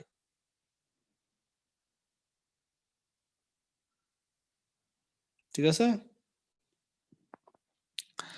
দ্বিতীয় আয়নীকরণ বিভব কার সবচেয়ে বেশি? দ্বিতীয় আয়নীকরণ বিভব যদি বলা হয় কার সবচেয়ে বেশি, দ্বিতীয় আয়নীকরণ বিভব সবচেয়ে বেশি সোডিয়ামের। সোডিয়ামের, অর্থাৎ সোডিয়াম প্লাস করা যায় সহজে, কিন্তু সোডিয়াম প্লাস থেকে যখন সোডিয়াম 2+ বানাতে যাবা, অর্থাৎ দ্বিতীয় আয়নীকরণ বিভব করতে যাবা, তখন কিন্তু বিশাল শক্তির দরকার। সেই শক্তির মানটা কত? শক্তির মানটা হলো 4, 5, 6, 7 কিলোজুল পার মোল, ঠিক আছে? তো তোমাদেরকে এবার মনে রাখতে বলি, বইয়ের মধ্যে দেখবে এটা 4, 5, 6, 2 দিছে। তো তুমি যদি 4, 5, 6, 7 মনে রাখো, তাহলে পরীক্ষার হলে অটোমেটিক্যালি দুইটা তোমার মাথায় চলে আসবে। এটা মনে রাখার কৌশল আর কি। এবার আসি আমরা, এটা গেল আয়নীকরণ শক্তি। এখন চলে আসি আমরা ইলেকট্রন আসক্তি। ইলেকট্রন আসক্তি মানে কি? এতক্ষণ তো আমরা ইলেকট্রন ছেড়ে দিচ্ছিলাম, এবার ইলেকট্রনকে টেনে নিব। ইলেকট্রনকে টানার ক্ষমতা কার বেশি? নিউক্লিয়াসের বেশি। দ্যাট মিন্স বাম থেকে ডানে গেলে ইলেকট্রন আসক্তি বাড়ে, উপর থেকে নিচে গেলে ইলেকট্রন আসক্তি কমে। তো এই যে ইলেকট্রন আসক্তি কমা বাড়া, এই ইলেকট্রন আসক্তির উপর কিন্তু উপশক্তি স্তরের একটা প্রভাব আছে। উপশক্তি স্তর যত বাড়বে, ইলেকট্রন আসক্তি কিন্তু সবচেয়ে কম কার? সেকেন্ডটা তো সবচেয়ে কম না, সেকেন্ডটা সবচেয়ে বেশি লাগে। সেকেন্ড আয়নীকরণ বিভবে শুধু সবচেয়ে বেশি মানটা বইয়ে দেওয়া আছে, ওটাই শুধু জানবা। ইলেকট্রন আসক্তির ক্ষেত্রে খেয়াল করো, উপশক্তি স্তরের প্রভাব যখন থাকে, তখন সেটাকে কি বলা হয়? তখন সেটাকে বলা হয় শিল্ডিং ইফেক্ট। তখন সেটাকে কি বলা হয়? Shielding effect. এই শিল্ডিং ইফেক্ট হলো কি? তাহলে ইলেকট্রন আসক্তির উপর যখন প্রভাব বিস্তার করবে কে? উপশক্তি স্তর, তখন সেটাকে আমরা বলতেছি কি? Shielding effect. তো ইলেকট্রন আসক্তি কখন বাড়ে? বাম থেকে ডানে গেলে বাড়ে, উপর থেকে নিচে গেলে কমে। তো উপর থেকে নিচে গেলে কমে, দ্যাট মিন্স তো ফ্লোরিনের পরে ক্লোরিন, ব্রোমিন, আয়োডিন এরকম হওয়ার কথা যে কি ফ্লোরিনের সবচেয়ে বেশি, দেন ক্লোরিন, দেন ব্রোমিন, দেন আয়োডিন হওয়ার কথা ছিল। কিন্তু দেখা যাচ্ছে এই দুইটার জায়গার মধ্যে ভেজাল হয়ে গেল। ভেজাল হয়ে গেল কি, ক্লোরিনের ইলেকট্রন আসক্তি দেখা যাচ্ছে ফ্লোরিনের চেয়ে বেশি। এর কারণ কি, ফ্লোরিন এবং ক্লোরিনের মধ্যে ফ্লোরিনের হওয়ার কথা ছিল না, কিন্তু দুইটা কারণে হলো ফ্লোরিনের ইলেকট্রন আসক্তি কম। সেই দুইটা কারণ কি কি? একটা হলো সাইজ ছোট, ফ্লোরিনের আকার ছোট। দুনিয়াতে আকার ছোট হলে সবাই একটু কম দাম দেয়, আকার ছোট। আর হলো 2 নাম্বার কাজ হলো ইলেকট্রন ঘনত্ব। ইলেকট্রন ঘনত্ব কি কম, সরি ইলেকট্রন ঘনত্ব হলো বেশি। ইলেকট্রন ঘনত্ব হলো কি বেশি, ঠিক আছে, চার্জের ঘনত্ব কি বেশি। এই দুইটা কারণে মনে রাখবা, ফ্লোরিনের দুইটা কারণে হলো যেখানে তোমার অলরেডি 7টা ইলেকট্রন, ছোট একটা জায়গার মধ্যে 7টা ইলেকট্রন বসে আছে, সেখানে আরেকটা ইলেকট্রন ঢুকার মতো জায়গা কই, কে জায়গা করে দিবে? ঠিক আছে, এটা তো জায়গা করার মতো সুযোগ নাই। ওই জায়গা করলে এ ঘুষি দিবে, এ ঘুষি দিবে, এর দূরে সরাই দিবে, কাছে আসতে দিবে না। ফলে ইলেকট্রন আসক্তি কি হয়ে যায়, ফ্লোরিনেরটা কমে যায়। তাহলে হ্যালোজেনের ক্ষেত্রে ইলেকট্রন আসক্তির কি দেখা যায়, ব্যতিক্রম দেখা যায়। এরপরে আসি আমরা তড়িৎ-ঋণাত্মকতা। তড়িৎ-ঋণাত্মকতা জিনিসটা কি? তড়িৎ-ঋণাত্মকতা জিনিসটা হলো শেয়ারকৃত ইলেকট্রনকে নিজের দিকে টেনে আনার ক্ষমতাই হলো তড়িৎ-ঋণাত্মকতা। আমি যতটুকু ডেফিনেশন বলতেছি অতটুকুই লিখে রাখবা, মনে রাখবা, তাহলেই হবে। পরীক্ষার হলে দেখবা যা বলতেছি ওভাবেই আসতেছে। তড়িৎ-ঋণাত্মকতা শেখার জন্য উপায় আছে। শেখার উপায় কি, যেমন 2 নাম্বার পর্যায়ের মৌলগুলার, যারা আমার আগে ক্লাস করছো তাদের আর মুখস্থ করার দরকার পড়বে না, আর যারা করো নাই তারা একবার দেখে নাও। দ্বিতীয় পর্যায়ের মৌলগুলার তড়িৎ-ঋণাত্মকতা মনে রাখার উপায় কি? তুমি সবচেয়ে তড়িৎ-ঋণাত্মক মৌল ফ্লোরিন, এটা কে জানে না?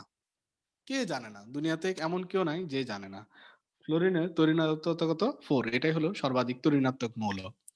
এই তড়িৎ-ঋণাত্মকতার পরের গুলা বা আগের গুলা যেগুলো আছে, আগের গুলা যদি আমরা হিসাব করি তাহলে দেখা যায় এটা 3.5, এটা 3, এটা 2.5, এটা 2, এটা 1.5, এটা 1। কি দেখতেছো? কি রে ভাই, এখানে তো একটা জিনিস মনে হয় সিকোয়েন্স মেইনটেইন করছে। সিকোয়েন্সটা কি?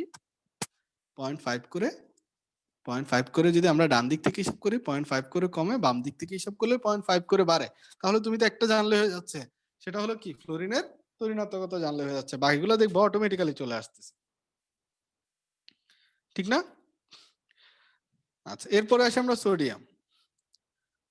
তৃতীয় পর্যায়ে sodium, magnesium, aluminium, silicon, phosphorus, sulphur, chlorine. ক্লোরিনের তড়িৎ-ঋণাত্মকতা আমি লিখে রাখি 3। এখানে সোডিয়ামটা মনে রাখবা, উপর থেকে যত নিচে যাওয়া যাবে তড়িৎ-ঋণাত্মকতা তত কি হতে থাকে, কমতে থাকে। লিথিয়ামের নিচে তো সোডিয়াম, সোডিয়ামের তড়িৎ-ঋণাত্মকতা কত, 0.9। এই 0.9 ম্যাগনেসিয়ামে দেখা যাচ্ছে 1.2, এটা হলো 1.5। একটু হিসাব করতে, 1.2 থেকে 0.9 গেলে কত থাকে, 0.3। 1.5 থেকে 1.2 গেলে কত থাকে, 0.3। দ্যাট মিন্স কি, সিলিকনটা কত হবে? তুমি না দেখে, বই না দেখে বলতে পারো সিলিকনটা কত হবে, 1.8। ফসফরাসটা কত হবে, 2.1। ফসফরাসটা কত হবে, 2.1। সালফারটা কত হবে, 2.4। তো 2.4 না দিয়ে আমরা সরাসরি 2.5 মনে রাখবো, 2.5 মনে রাখবো, ঠিক আছে? তাহলে খেয়াল করো 0.33 করে বাড়ে, আর লাস্টেরটা 3, শুধু মাঝখানে একটা 2.5 আছে। একবার তুমি পর্যায় সারণীর দ্বিতীয় এবং তৃতীয় পর্যায়ের মৌলগুলো মুখস্থ করা লাগবে।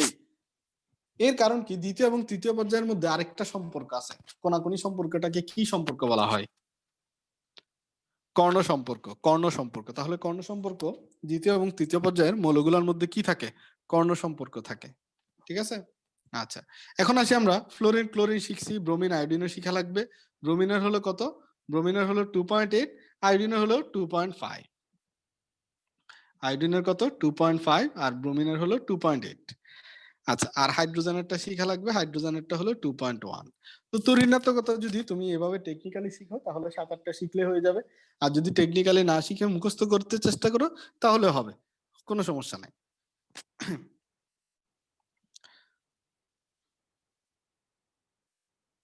এখন আসি আমরা যে এখানে পর্যায় সারণীর মধ্যে এইদিকে তড়িৎ-ঋণাত্মকতাগুলো যদি খেয়াল করে দেখো, এই যে বেরিলিয়াম এবং অ্যালুমিনিয়ামের তড়িৎ-ঋণাত্মকতা কত, দুইটারই তড়িৎ-ঋণাত্মকতা কিন্তু সেম। পরীক্ষা আসে কার কার তড়িৎ-ঋণাত্মকতা ভিন্ন নয় বা অভিন্ন। এবার আসবে কার্বন, সালফার এবং আয়োডিন। কার্বন, সালফার এবং আয়োডিন, এদের তড়িৎ-ঋণাত্মকতা কত, ICS। ICS কত 2.5 2.1 হলো দুইটা জায়গা আছে, একটা হলো হাইড্রোজেন আর একটা হলো ফসফরাস। 3 কি কি আছে, ক্লোরিন এবং নাইট্রোজেনের হলো কত দেখো তো 3। তাহলে এই জিনিসগুলা একটু খেয়াল রাখবা যে কোনটা কোনটা তরিণাত্মকতা মিল আছে, এই কয়টা শিখলেই হবে, আর শিখা লাগবে না। এবার আসি মোস্ট ইম্পর্টেন্ট কোয়েশ্চেন, পরীক্ষার জন্য 100% যেটা জরুরি সেটা হলো অপটিক্যাল ফাইবারের প্রধান উপাদান কি? অপটিক্যাল ফাইবারের প্রধান উপাদান হলো সিলিকন ডাইঅক্সাইড। অপটিক্যাল ফাইবারের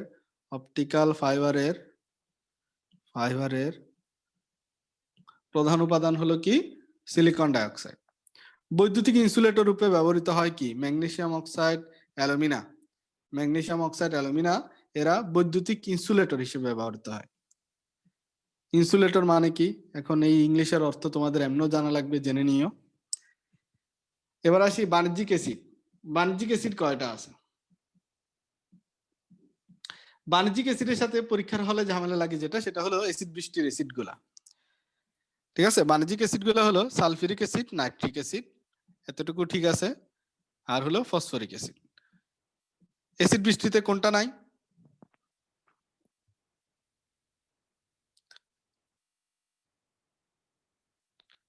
ফসফরিক অ্যাসিড নাই, সালফিউরাস অ্যাসিড আছে। ফসফরিক অ্যাসিডের বলে কি আছে? সালফিউরাস অ্যাসিড আছে। আচ্ছা, এবার আসি আমরা অরবিটাল সংকরণ মতবাদ কে দিয়েছেন? অরবিটাল সংকরণ মতবাদে চলে আসছি আমরা। অরবিটাল সংকরণ মতবাদ কে দিয়েছেন? লিনাস পলিং হলো অরবিটাল সংকরণ মতবাদ দিয়েছেন।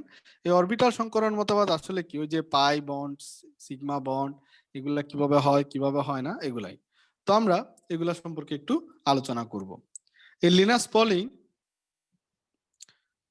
তাহলে কি দিছেন? অরবিটাল সংকরণ মতবাদ কে দিছেন? Linus Pauling. সালটা তোমরা একটু লিখে রাখো, 1931 সালে অরবিটাল সংকরণ মতবাদ দেন। sp3 sp2 sp এগুলো আমরা সবাই জানি। sp3 sp2 sp এগুলো আমরা সবাই জানি। আমার হলো sp3 তে প্রথম প্রশ্ন হলো sp3 তে কার্বন কার্বন বন্ধন দূরত্ব কত? 0.154 ন্যানোমিটার। sp2 তে কার্বন কার্বন বন্ধন দূরত্ব কত? 0.134 ন্যানোমিটার। sp তে হলো কার্বন কার্বন বন্ধন দূরত্ব কত? 0.120 ন্যানোমিটার। এই তিনটা কার্বন কার্বন বন্ধন দূরত্ব মনে রাখবা। কার্বন হাইড্রোজেন বন্ধন দূরত্ব আছে, সেগুলো এখন আমি শিখাচ্ছি না, পরে তোমাদের অর্গানিক কেমিস্ট্রিতে একটু দেখাবো এটা। এগুলার বন্ধন কোণগুলা খেয়াল রাখতে হবে। sp3 সংকরণে বন্ধন কোণ কত? স্বাভাবিক বন্ধন কোণটা কত? ব্যতিক্রম গুলা না, নরমালি হলো 109 ডিগ্রি 28 মিনিট বা 109.5 ডিগ্রি বলতে পারি প্রায়, কারণ 30 মিনিট সমান প্রায় 0.5 ডিগ্রি। ঠিক আছে, আচ্ছা 30 মিনিট মানে হলো এগুলা ঘন্টা মিনিট এই হিসাব না, এগুলার একটা হিসাব আছে। দেখো sp2 হলো সংকরণ কত? সংকরণ কোণ হলো 120 ডিগ্রি। sp সংকরণ কোণ কত? sp সংকরণ কোণ হলো 180 ডিগ্রি। এই যে সংকরণ গুলা হয় এর মধ্যে sp3 সংকরণে ব্যতিক্রম আছে, যেমন NH3 এবং H2O। NH3 H2O এরা হলো sp3 সংকরণ হলো বন্ধন কোণ কিন্তু 109.5 ডিগ্রি না। H2O এর বন্ধন কোণ কত আর NH3 এর বন্ধন কোণ কত? এটা আমাদের 100% মনে রাখতে হবে। NH3 এর বন্ধন কোণ কত? 107 ডিগ্রি। আর H2O এর বন্ধন কোণ আমরা সবাই জানি 104.5 ডিগ্রি বা 104 ডিগ্রি 30 মিনিট, যেটাই পড়ো সমস্যা নাই। আরো কিছু ব্যতিক্রমী বন্ধন কোণ মনে রাখতে হবে, যেমন NF3, PH3 এবং H2S। NF3 এর বন্ধন কোণ কত? 102.5 ডিগ্রি। PH3 এর বন্ধন কোণ হলো 94 ডিগ্রি এবং H2S এর বন্ধন কোণ হলো 92 ডিগ্রি। 92 ডিগ্রি যদি অপশনে না থাকে তাহলে 90 ডিগ্রি দেখাই দিবা। এই সংকরণগুলার কি আসে? বিভিন্ন ধরনের আকার আকৃতি। কোন সংকরণের কি ধরনের আকৃতি হয় মনে রাখবা। সংকরণের আকৃতি মনে রাখার জন্য sp3 যেটা আছে সেটার আকৃতি কেমন হবে। একটা s অরবিটাল তিনটা, একটা s তিনটা p অরবিটাল যদি থাকে তখন আকৃতি হবে চতুস্তলকীয়। এটা হলো স্বাভাবিক আকৃতি। তারপর দেখো একটা s তিনটা p একটা d এরকম যদি থাকে ত্রিকোণাকার দ্বি পিরামিড। তো এখানে খেয়াল করো দ্বি পিরামিড মনে রাখার উপায় কি, তুমি যখন কোনো যৌগের সংকরায়ন বের করতে পারবা তখন এটার আকৃতিও বের করে ফেলতে পারবা। একটা s মানে হলো 1, p3 মানে হলো কত, p3 মানে হলো 3, d হলো একটা, তাহলে কত হচ্ছে টোটাল এখানে 3 একে 4, 4 একে 5। তো এখানে দেখো ত্রিকোণাকার দ্বি পিরামিড, ত্রিকোণাকার থেকে 3 নাও, দ্বি পিরামিড থেকে 2 নাও, তাহলে 3 2 কত 5। তার মানে কি বাম পাশেও 5 ডান পাশেও 5 আকারের সাথে। দেখো ত্রিকোণাকার থেকে আমরা কি নিছি 3 নিছি, দ্বি পিরামিড থেকে 2 নিছি, 3 যোগ 2 কত হলো 5 হলো। মুখস্থ করার জন্য বা স্ট্রাকচার বের করার জন্য শুধু এই টেকনিকটা খেয়াল রাখো, একটু পরে আমরা প্রয়োগ করব। sp3d2 অর্থাৎ এটা তো হলো 6, 6 সবসময় অষ্টতলক হবে, মনে রাখবা 6 সবসময় অষ্টতলক হবে। আমি কি পড়াচ্ছি 4 5 6 এগুলা কি একটু পরে বুঝতে পারবা, অষ্টতলক হবে। আর যদি sp3d3 হয় তাহলে হবে নাম্বারিং হচ্ছে কত 7, একটা s তিনটা p তিনটা d কত 7। এটার আকৃতি হবে পঞ্চভুজাকার দ্বি পিরামিড, পঞ্চভুজাকার দ্বি পিরামিড। পঞ্চভুজাকার থেকে কি নাও 5 নাও, দ্বি পিরামিড থেকে 2 নাও, একটু পরে ক্লিয়ার হয়ে যাবা। শুধু আপাতত যোগ বিয়োগ গুলা বুঝো কিনা দেখো, 5 যোগ 2 7 হচ্ছে, এটা বুঝতেছো কিনা, এতটুকু তো বুঝছো আশা করি। তো আমরা আসলে যেটা বুঝাতে চাচ্ছিলাম সেটা হলো ধরো তোমার একটা যৌগ দিলাম যেমন ফসফরাস পেন্টাক্লোরাইড, এটা সংকরায়ন বের করতে হবে এবং এটার আকৃতি বের করতে হবে। তো সংকরায়ন তুমি যদি বের করতে পারো তাহলে তুমি আকৃতিও বের করতে পারবা। কিভাবে? ফসফরাস, ফসফরাসের পারমাণবিক সংখ্যা কত 15, এটা ইলেকট্রন বিন্যাস যদি করো 2 8 5, ছোটবেলায় আমরা এভাবে ইলেকট্রন বিন্যাস করতাম 2 8 5। তাহলে চিন্তা করো সর্বশেষ কক্ষপথে কয়টা ইলেকট্রন থাকে 5টা, এই 5টা লিখে ফেললাম। তাহলে এই একটা ফসফরাসের সাথে 5টা ক্লোরিন যুক্ত আছে। তাহলে তোমার মনে হচ্ছে না যে এই ক্লোরিন গুলা একটা ফসফরাসের সাথে যে 5টা ক্লোরিন যুক্ত আছে, তার মানে তুমি ক্লিয়ার না যে ফসফরাস একটা কেন্দ্রীয় পরমাণু, এটা নিয়ে কোনো কনফিউশন আছে নাই।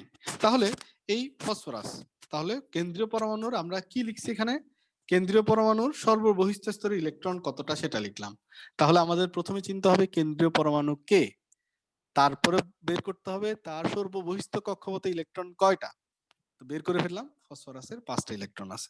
ক্লোরিন, ক্লোরিন কয় যুজি মৌল, ক্লোরিন এক যুজি মৌল, এটা নিয়ে কারো কোনো কনফিউশন নাই। ক্লোরিন যেহেতু এক যুজি মৌল, এক যুজি মৌল কয়টা আছে 5টা আছে, যতটা এক যুজি মৌল থাকবে সেটা আমরা পাশে অ্যাড করে দিব। তাহলে এক যুজি মৌল কয়টা পাইছি 5টা, তাহলে টোটাল কত পাইলাম 10, টোটাল কত পাইলাম 10। এটা এই 10 কে হলো আমরা হাফ করে দিব, এখানে যত মান বের হবে তার সবসময় কি করতে হবে হাফ করতে হবে। করার পরে কি পাইলাম 5 পাইলাম। তাহলে 5 যেহেতু পাইছি তাহলে 5টা খেয়াল করো, 5টা হলো আমার মনে আছে আমরা একটু আগে 5টা কোথায় দেখছিলাম, দেখো তো 5 কোথায় দেখছিলাম এই জায়গায়। 5 মানে কি sp3d, sp3d যেহেতু তাহলে ফসফরাস পেন্টাক্লোরাইডের আকৃতি কি বলতো, ফসফরাস পেন্টাক্লোরাইডের আকৃতি কি হবে ত্রিকোণাকার দ্বি পিরামিড। অপশনে থাকবে পঞ্চভুজাকার দ্বি পিরামিড এই সেই, তোমার কি কনফিউশন হবে? আশা করি হবে না, কারণ বলছি 4 হলে চতুস্তলক, 5 হলে 5 বের হবে আকৃতি থেকে, 6 হলে অষ্টতলক সবসময়, 7 হলে আকৃতি দেখেই আকৃতির নামের ভিতর থেকে আমরা 7 সংখ্যাটা বের করে নিয়ে আসতে পারবো, পারবো না? আকৃতির ভিতর থেকে এই যে এখান থেকে 7 সংখ্যাটা বের করে আনা যাবে না?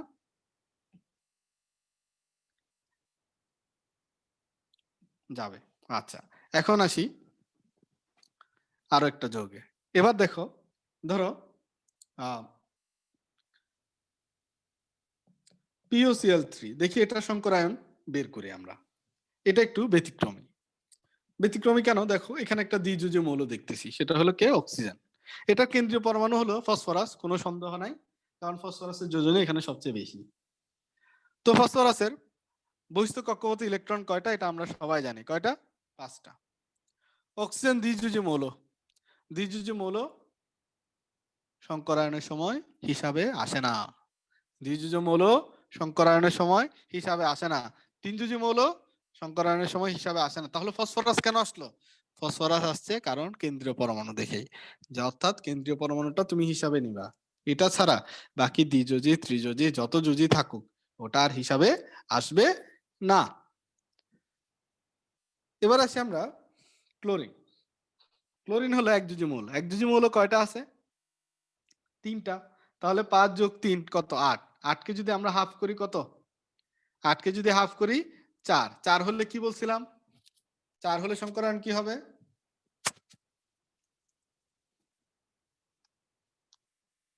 sp3। তাহলে বোঝা গেছে তোমরা আকৃতিগুলো বের করতে পারবা। আকৃতিগুলো বের করতে পারবা। sp3 মানে তো 4, 4 মানে চতুস্থলক, 4 মানে চতুস্থলক। ঠিক আছে? তো তোমাদের জন্য লাস্ট একটা দিয়ে দিই, sf6। sf6টা বের করে ফেলা এবং if7। sf6টা বের করে ফেলা এবং if7টা বের করে ফেলা। এখানে তো আর দেখে বোঝা যাচ্ছে সালফারের হলো 6, ফ্লোরিন 6টা আছে, তাহলে 12 আসতেছে। 12 এর অর্ধেক হলে তো 6, 6 মানে হলো কি sp3d2। sp3d2 মানে কি? 6, 6 মানে সবসময় কি হবে? 6 মানে সবসময় কি হবে? আকৃতি। এটা নিয়ে তো কারো কনফিউশন হওয়ার কোনো জায়গা নাই, সবসময় অষ্টতলক।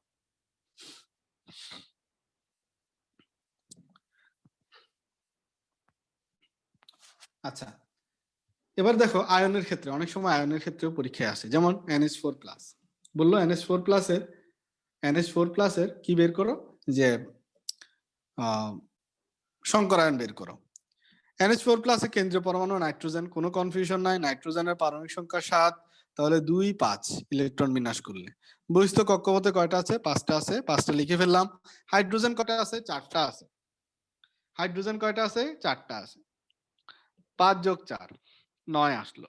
এখন এখানে খেয়াল করো, মনে রাখবো উপরে যদি প্লাস থাকে তাহলে মাইনাস করে দিতে হবে, উপরে যদি মাইনাস থাকে তাহলে প্লাস করে দিতে হবে। যেহেতু প্লাস আছে মাইনাস করতে হবে। এখন মাইনাস কত করব? প্লাসের পরে কোনো নাম্বার দেওয়া আছে? প্লাসের পরে যেহেতু কোনো নাম্বার দেওয়া নাই, সেটা মানে কত? 1। তাহলে আমরা -1 করব। কত করব?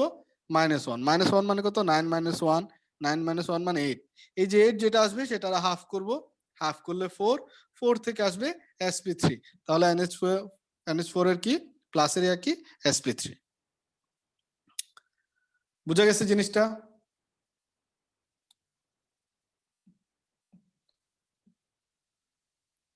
কারো কনফিউশন থাকলে বলো।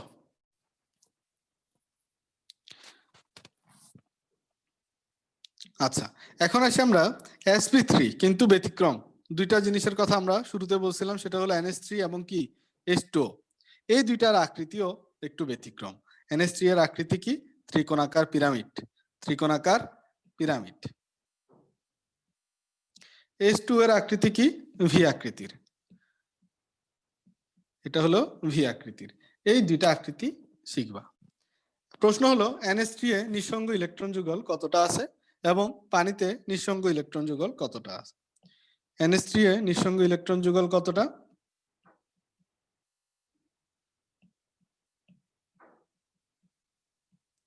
এবং পানিতে নিঃসঙ্গ ইলেকট্রন যুগল কতটা? প্রথমে আসছি আমরা NH3। দেখো NH3 যদি হয়, এটা যদি নাইট্রোজেন হয়, এটার সাথে হাইড্রোজেন, নাইট্রোজেনের বহিস্থ কক্ষপথে কয়টা ইলেকট্রন থাকে? 5টা ইলেকট্রন থাকে, তাই না? 3, 4, 5। এখন দেখো কয়টা হাইড্রোজেন যুক্ত হবে? 3টা হাইড্রোজেন যুক্ত হবে। 3টা হাইড্রোজেন মানে 3টা ইলেকট্রন। তাহলে জোড়া জোড়া করছে, 3টার সাথে জোড়া করছে, একটার সাথে, 2টার সাথে জোড়া করে নাই। এখন দেখো তাহলে নিঃসঙ্গ ইলেকট্রন যুগল কতটা আছে NH3 এ? অনেকেই আনসার দিচ্ছে 2। দেখো এখানে একটা শব্দ বলে দিছি, যুগল। যুগল মানে হলো জোড়া। যুগল মানে কি? জোড়া। তাহলে যদি বলি কতটা ইলেকট্রন জোড়া আছে, তাহলে এখানে নিঃসঙ্গ ইলেকট্রন জোড়া আর কতটা ইলেকট্রন? পরীক্ষায় এখানে একই দিবা। আনসার কি হবে? একই দিবা। তাহলে কখন আমরা 2 দিব? কখন 2 দিব? যদি যুগল শব্দটা না থাকে, জোড় শব্দটা না থাকে, তখন তুমি 2 দিবা। তার মানে যদি প্রশ্ন এরকম আসে যে NH3 এ নিঃসঙ্গ ইলেকট্রন কতটা, নিঃসঙ্গ ইলেকট্রন কতটা, তখন তুমি 2 দিবা। বুঝা গেছে কথাটা? এবার আসি আমরা পানি। পানির মধ্যে অক্সিজেন। অক্সিজেনে খেয়াল করো, অক্সিজেনের এখানে এই যে বহিস্থ কক্ষপথে ইলেকট্রন কতটা? 3, 4, 5, 6টা। তো প্রত্যেকটার সাথে যদি তোমার হাইড্রোজেন অ্যাড হয়, 2টা হাইড্রোজেন অ্যাড হবে। এই যে 2টা হাইড্রোজেন অ্যাড হলো। তাহলে নিঃসঙ্গ ইলেকট্রন যুগল কয়টা? নিঃসঙ্গ ইলেকট্রন যুগল কয়টা? দুইটা। আবারও বলে 2 জোড়া। নিঃসঙ্গ ইলেকট্রন যুগল কয়টা? দুইটা। আর যদি বলি নিঃসঙ্গ ইলেকট্রন কয়টা, তাহলে হলো 2 জোড়া বা 4টা। ঠিক আছে, আমার কথাটা বুঝতে পারছো? লাস্টে যদি যুগল বা জোড়া শব্দটা থাকে, তখন তুমি আবার পরে 1 জোড়া 2 জোড়া এরকম উল্লেখ করবা না, 1 বা 2 এগুলো উল্লেখ করবা। বুঝতে পারছো কথাটা?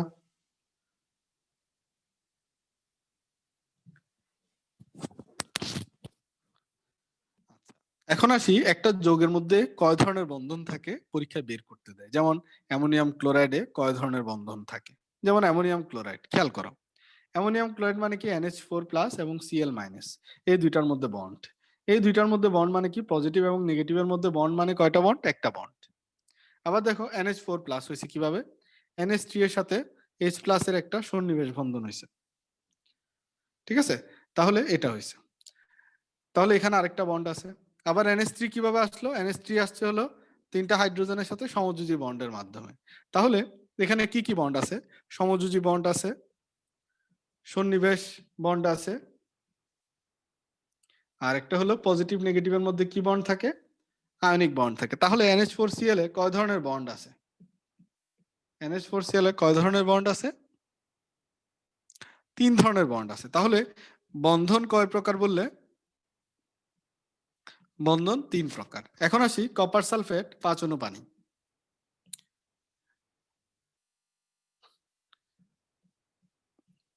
আচ্ছা আচ্ছা, এখন আসি আমরা কপার সালফেট 5 অণু পানি। এই কপার সালফেট 5 অণু পানিতে কয় ধরনের বন্ধন থাকে? কপার সালফেট 5 অণুর পানিতে বন্ধন থাকে প্রায় 4 প্রকার। কিভাবে থাকে সেটা তোমরা প্রথমে দেখতেছো।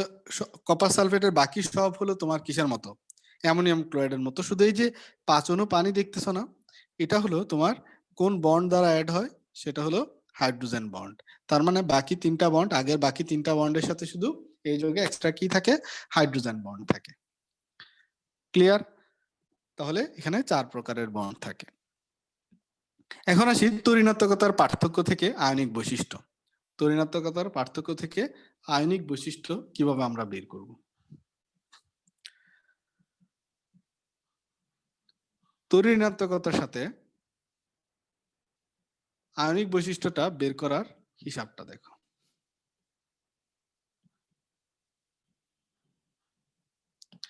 এই তড়িনাত্মকতার পার্থক্য যদি 0.1 হয়, তাহলে আয়নিক বৈশিষ্ট্য কত পার্সেন্ট হবে? 0.5%। তাহলে তড়িনাত্মকতার পার্থক্য দেখে আমরা আয়নিক বৈশিষ্ট্য কিভাবে বলতে পারবো সেটা একটা উদাহরণ দিয়েও শিখা লাগবে। তাহলে তোমরা ডিটেলস মনে রাখতে পারবা। এগুলা কিন্তু মুখস্থ করতে হবে যে তড়িনাত্মকতার পার্থক্য কত হলে বৈশিষ্ট্য, আয়নিক বৈশিষ্ট্য কত পার্সেন্ট হবে। 1.1 হলে 25%, 1.7 হলে 50%, 2 হলে 75%, 2.1 হলে 80%, এবং 3 হলে 90%।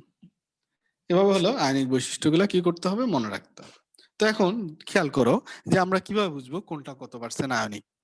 যেমন সোডিয়াম ক্লোরাইড, বলতো সোডিয়ামের তড়িনাত্মকতা কত? পড়াইছি না? সোডিয়ামের তড়িনাত্মকতা কত ছিল? 0.9। সাবাস। ক্লোরিনের তড়িনাত্মকতা কত? ক্লোরিনের তড়িনাত্মকতা হলো 3। তাহলে 3 থেকে 0.9 যদি আমরা মাইনাস করি, তাহলে কত থাকে? 2.1। তাহলে 2.1 এখানে কোন জায়গায় পড়ে দেখো তো? কোন জায়গার মধ্যে পড়ে? 80%। তাহলে পরীক্ষায় যদি আসে এরকম সোডিয়াম ক্লোরাইড যৌগের আয়নিক বৈশিষ্ট্য কত পার্সেন্ট, এটা আমরা কোত্থেকে বের করতে পারি? এটা হলো তার তড়িনাত্মকতার পার্থক্য থেকে বের করতে পারি। এবং আয়নিক বৈশিষ্ট্য, সোডিয়াম ক্লোরাইডের আয়নিক বৈশিষ্ট্য কত পার্সেন্ট? 80%। এবার আসি আমরা সমযোজী যৌগ আয়নিক বৈশিষ্ট্য। সমযোজী যৌগের আয়নিক বৈশিষ্ট্য কি কি আছে? তুমি শুধু ডিটেলস পড়ার দরকার নাই, যতটুকু বলতেছি অতটুকু ভালো করে খেয়াল করবা। সমযোজী যৌগের আয়নিক বৈশিষ্ট্য কি কি আছে? সমযোজী যৌগের আয়নিক বৈশিষ্ট্য হলো 2টা। একটা হলো ডাইপোল, আর একটা হলো পোলারিটি। একটা হলো ডাইপোল, আর একটা হলো কি? পোলারিটি। এবার আসি আয়নিক যৌগের, যৌগটা আয়নিক কিন্তু তার কি কি সমযোজী বৈশিষ্ট্য আছে। আয়নিক যৌগের সমযোজী বৈশিষ্ট্য হলো পোলার আয়ন। আয়নিক যৌগের সমযোজী বৈশিষ্ট্য কি? পোলারন, যেটা সেটা। এখন এই পোলারনের একটা কিন্তু নিয়ম আছে, তাই না? নিয়মটা হলো কে দিছে? ফাজান দিছে। ফাজানের পোলারন নিয়মটা, ফাজানের যে পোলারনের নিয়ম,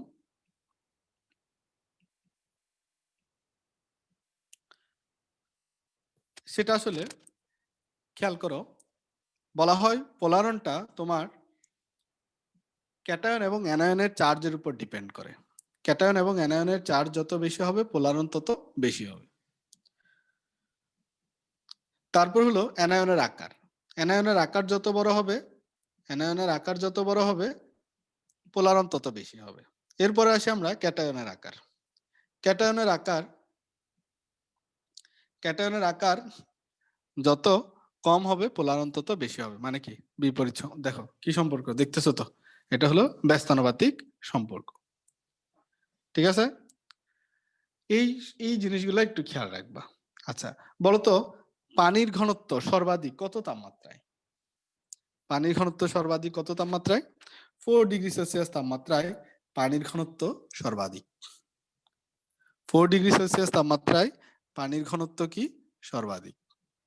এখন আসি, তরল পদার্থ যদি কঠিন হয়,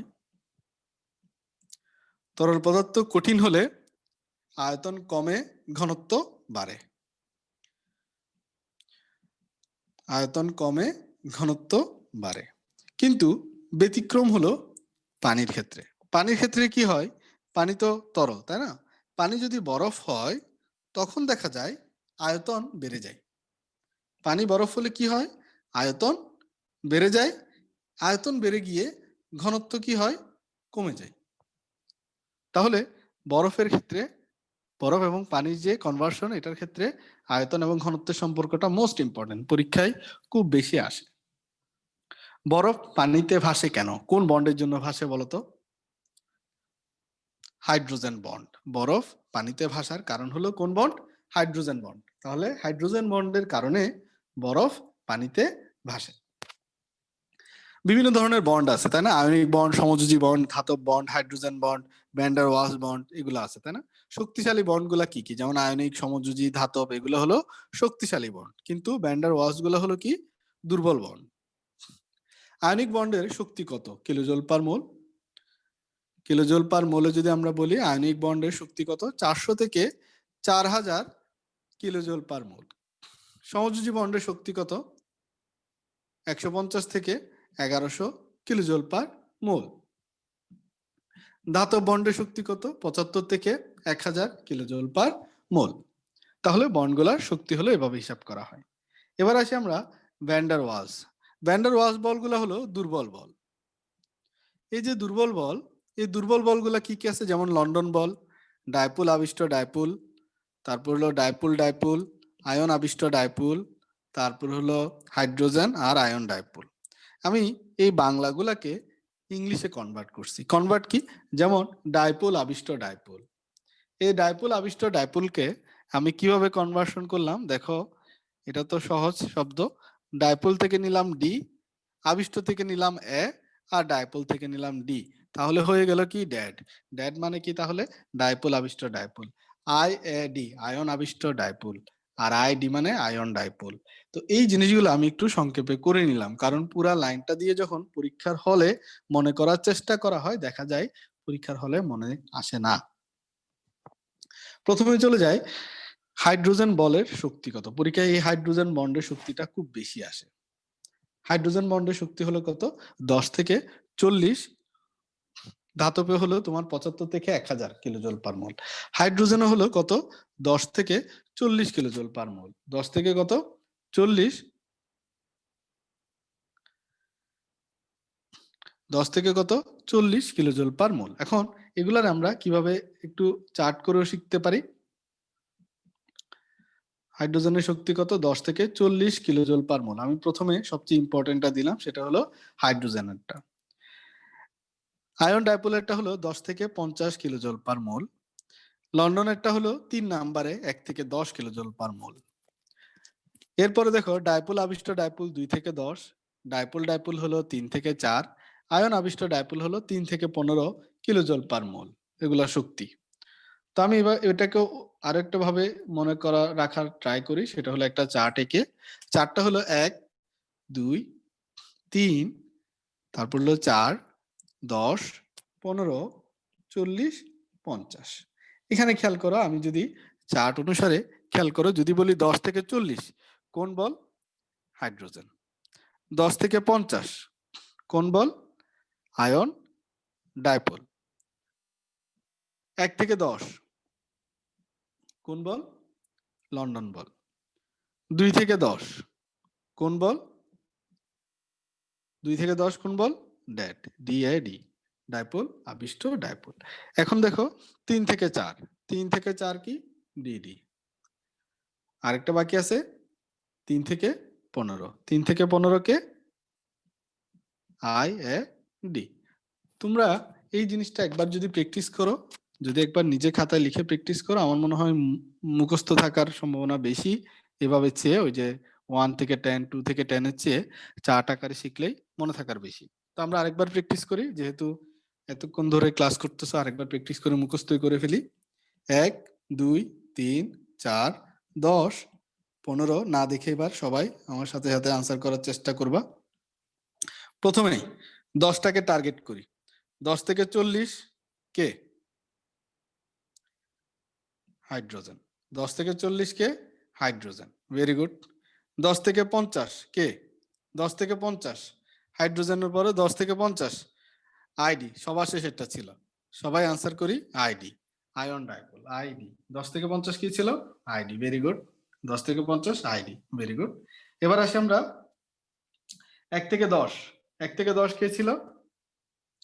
লন্ডন, এল, লন্ডন বল। লন্ডন বল হলো 1 থেকে 10। Very good. 2 থেকে 10, 2 থেকে 10 কে ছিল? বাবা। বাবা মানে কি? ডিআইডি, ডাইপোল আবিষ্ট ডাইপোল, ডাইপোল আবিষ্ট ডাইপোল, ডিআইডি। 2 থেকে 10 কি? ডিআইডি। এরপর আসি আমরা 3 থেকে 4। 3 থেকে 4 কে? 3 থেকে 4 হলো দিদি। বাবার পরে দেখো দিদি চলে আসছে, ডিডি। আর বাকি আছে 3 থেকে 15। 3 থেকে 15 কে? বাকি আছে কে? 3 থেকে 15 আই এ ডি। 3 থেকে 15 কে? I A D. মুখস্থ হয়ে গেছে না? পারবে না সবাই?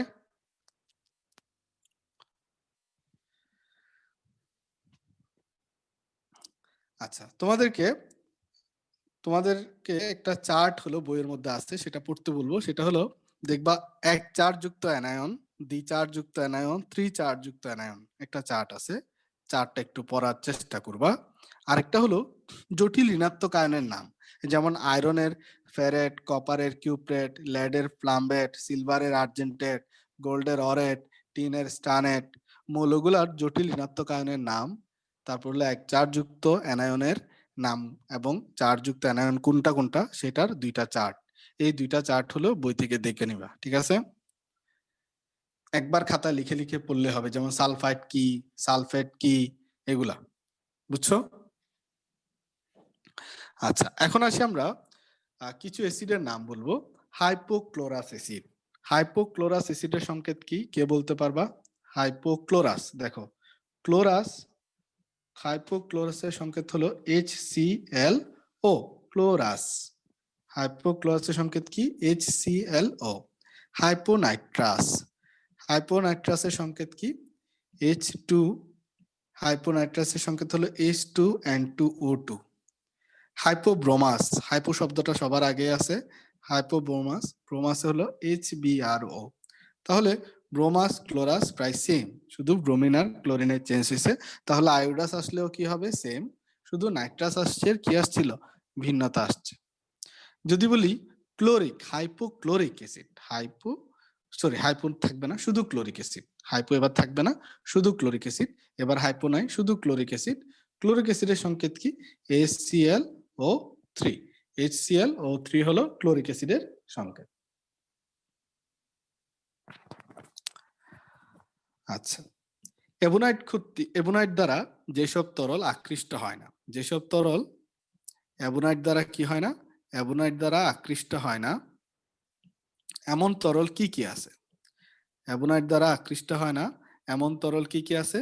যেমন বেনজিন, C6H6, কার্বন টেট্রাক্লোরাইড, তারপর হলো সাইক্লোহেক্সেন। এগুলো হলো অ্যামোনাইট দ্বারা কি হয় না, আকৃষ্ট হয় না। আমাদের দেহের কত শতাংশ পানি? 70% হলো পানি।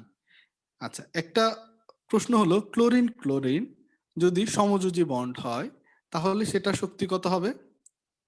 ক্লোরিন ক্লোরিন C6H12 যেটা ছিল, এই ক্লোরিন ক্লোরিনের সমযোজী বন্ধনের শক্তি কত? 244 কিলোজুল পার মোল। আর যদি বলি ভ্যান্ডার ওয়ালস এর শক্তি কত? এটা হলো 25 কিলোজুল পার মোল। দেখো ভ্যান্ডার ওয়ালস শক্তিগুলা কি বলছিলাম, এগুলো কিন্তু অনেক দুর্বল বল এবং এদের বন্ডের মান দেখেই বোঝা যাচ্ছে যে এটা কম। হীরক অপেক্ষা কঠিন, হীরকের চেয়েও কঠিন পদার্থ কি? হীরক অপেক্ষা কঠিন পদার্থের নাম কি? হীরক অপেক্ষা কঠিন পদার্থের নাম হলো বোরোজেন। নাম কি? বোরোজেন। এবার বলো কাচের রং। কোবাল্ট অক্সাইডের কাচের রং কেমন? এটা কি ধরনের কাচ? কোবাল্ট অক্সাইডের যে কাচটা সেটা হলো নীল রঙের কাচ। Fe2O3 এর Fe2O3 এটা কি ধরনের কাচ? এটা হলো হলুদ কাচ। MnO2 ম্যাঙ্গানিজ ডাইঅক্সাইড এটা কি ধরনের কাচ? এটা হলো গোলাপি কাচ। নিকেল অক্সাইড কি ধরনের কাচ? বাদামি কাচ।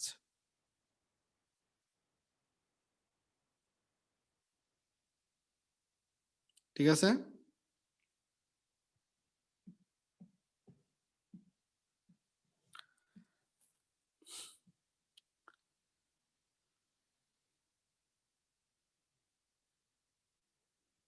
MnO2 তো বিরঞ্জক, ঠিক আছে, এটা তো কাচে যখন কোনো ধাতব অক্সাইড হলো গোলাপি কাচ তৈরিতে ব্যবহার করা হয়, MnO2 দিয়ে তৈরি করা হয়।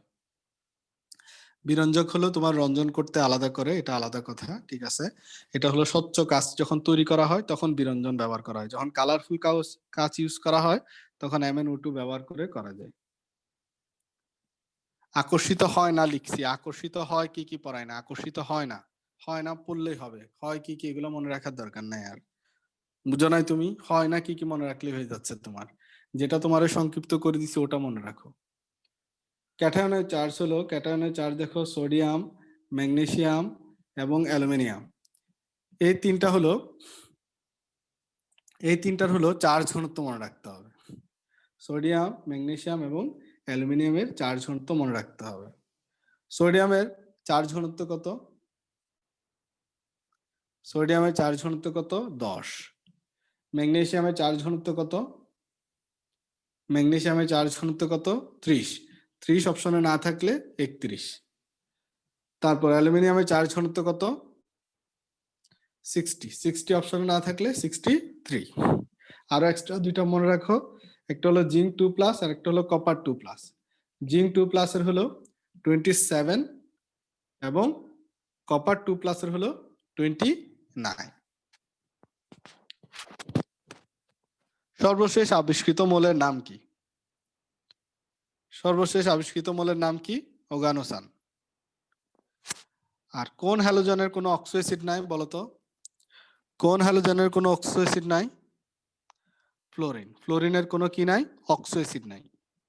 ফ্লোরিনের কোনো কি নাই? অক্সো অ্যাসিড নাই। হিলিয়াম কত তাপমাত্রায় সুপার ফ্লুইড হিসেবে আচরণ করে? 2.17 কেলভিন তাপমাত্রায় হিলিয়াম কি হিসেবে আচরণ করে? Super fluid.